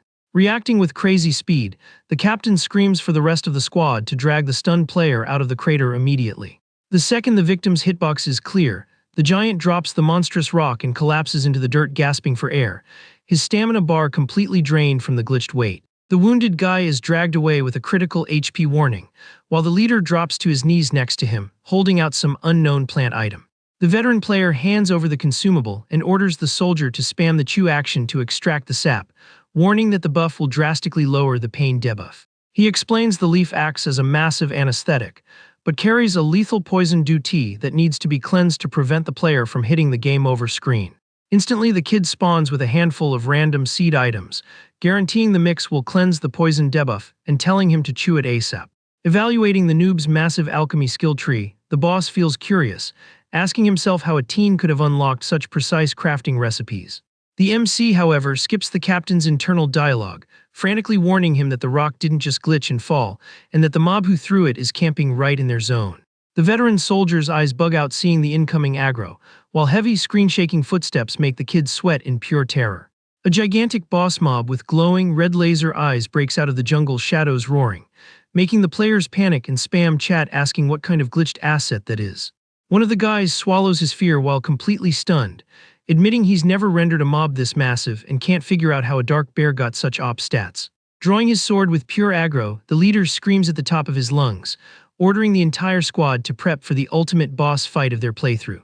Answering the rally ping, the soldiers equip their weapons, instantly swapping to a defensive stance against the beast. The demonic bear drops an ear-piercing roar audio file that echoes across the entire forest map and charges ruthlessly at the armed party. The beast triggers a swipe animation that cuts the air with its massive paw, while the leader screams in panic for everyone to dodge the one-shot mechanic. Taking control of the messy raid, the commander orders the low HP players to fall back to the rear and commands the team to surround the boss, hard focusing their DPS on the creature's legs. With a bloodthirsty glare, Soldier Helson takes the frontline holding a massive, brutal axe, calling dibs on the first strike. Dropping a war cry in voice chat, the guy bravely jumps at the monster, swinging his giant blade down with every ounce of stamina he has. On impact, the tool hits the bear's heavy armor rating, splashing a little bit of red pixels, but the weapon instantly bounces off without dropping any real damage numbers. The fighter backs up in absolute panic, realizing his ultimate attack, which could easily one-shot an orc's leg, didn't even leave a scratch on the boss's skin texture. Exploiting the recovery frame, the beast raises its claw for a counterattack, forcing the leader to scream his buddy's username, begging him not to lag out. Keeping its speed buff, the terrifying beast counters Helson's rush by dropping a violent smash with its colossal paw. Thanks to the extreme knockback, the soldier catches the hit straight on and gets launched through the sky like a literal ragdoll physics prop. Completely out of iframes, the warrior goes flying, dropping his heavy axe from his inventory midair. Crashing into the dirt with a brutal thud, Helson groans from the massive HP drop while the demonic bear pushes forward, totally enraged. Locking into an intimidating aggro stance, the creature raises its blood-stained paw to cue up another devastating AoE attack. The beast brings its limb down with insane savagery, kicking up a tornado of dust and rock particles everywhere. Through the visual clutter, the leader parries the attack, blocking the claw with his sword while spamming curses at the cursed mob. Feeling the pressure from the monster's op stats, the captain notes 3 players are already sitting at low HP and decides this boss isn't extracting from this map alive. Dropping a command ping, the veteran soldier orders the rest of the lobby to close the trap and go full try-hard mode. Right after, the guys swarm the bear to spam thrusts and slashes, screaming to try and break through the beast's ridiculous armor rating. Worried about the backlane getting flanked, one of the warriors shoves the noobs away, demanding they fall back outside the aggro range right now. Searching for an opening, the commander screams Dianel's username, who is already dodging the weapon swings to make a play. Capitalizing on the perfect frame data, the youngest fighter swings his sword down, inflicting a heavy cripple debuff on the giant beast's limb. Triggered by the damage, the bear drops a high-pitch, deafening roar that echoes across the entire boss arena.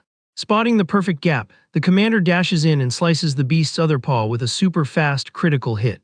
With his sword glowing with premium particle effects, the captain locks onto the boss and announces that this is the final phase.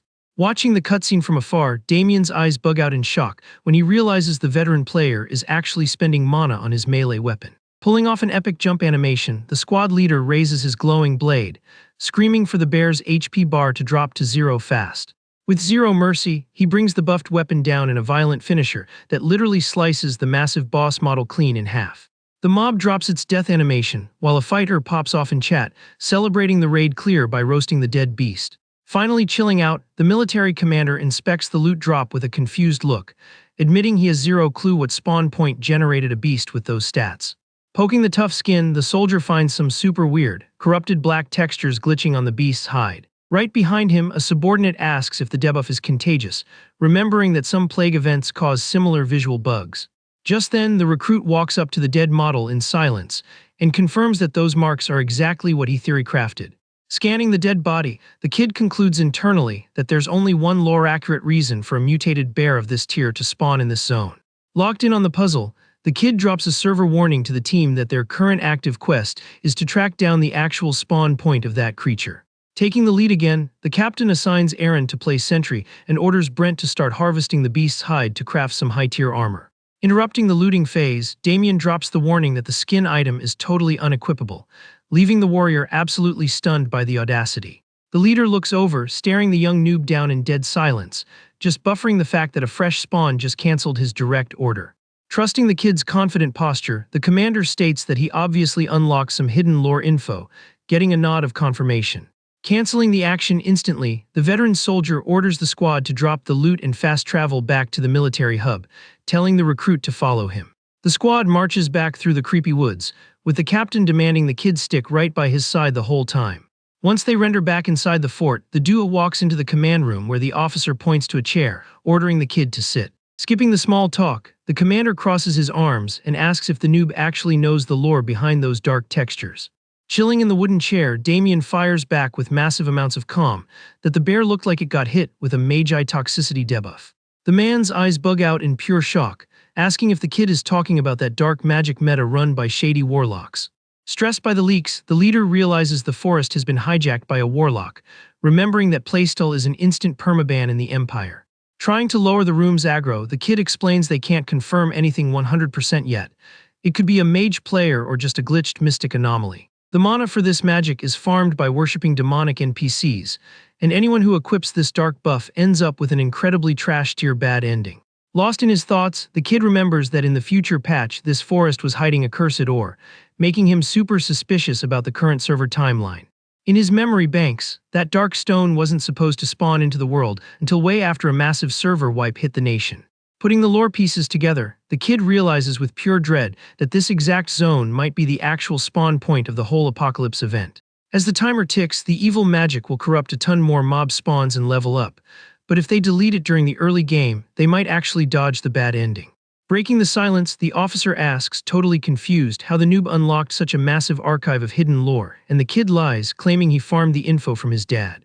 The commander equips a curious smile, fixing his posture in the chair, and announcing he'd really love to hear that family lore drop in full HD detail. Sticking to his fake backstory, the kid dodges the prompt, arguing that the current raid requires them to grab every single clue they can find.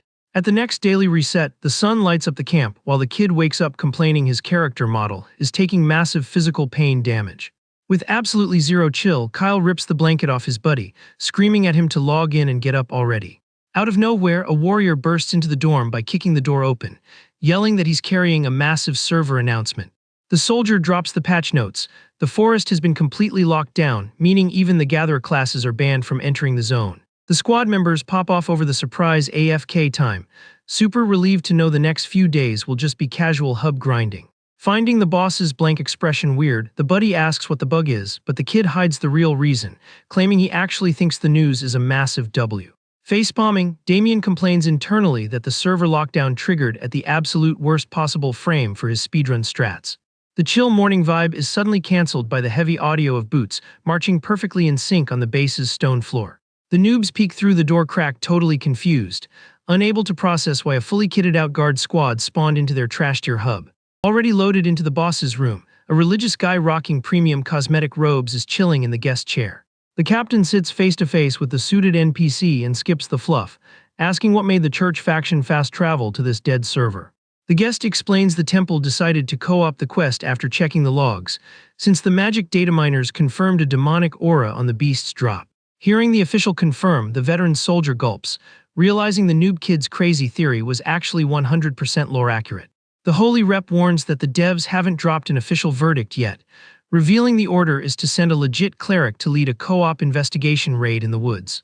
Getting straight to the point, the cleric demands they drag the soldier who ID'd the magic into the party, since they are loading into a map with zero wiki guides. The commander tries to protect the kid by using the "he's just a noob" excuse, but the cleric counters, pointing out he was the one who data mined the most critical clues.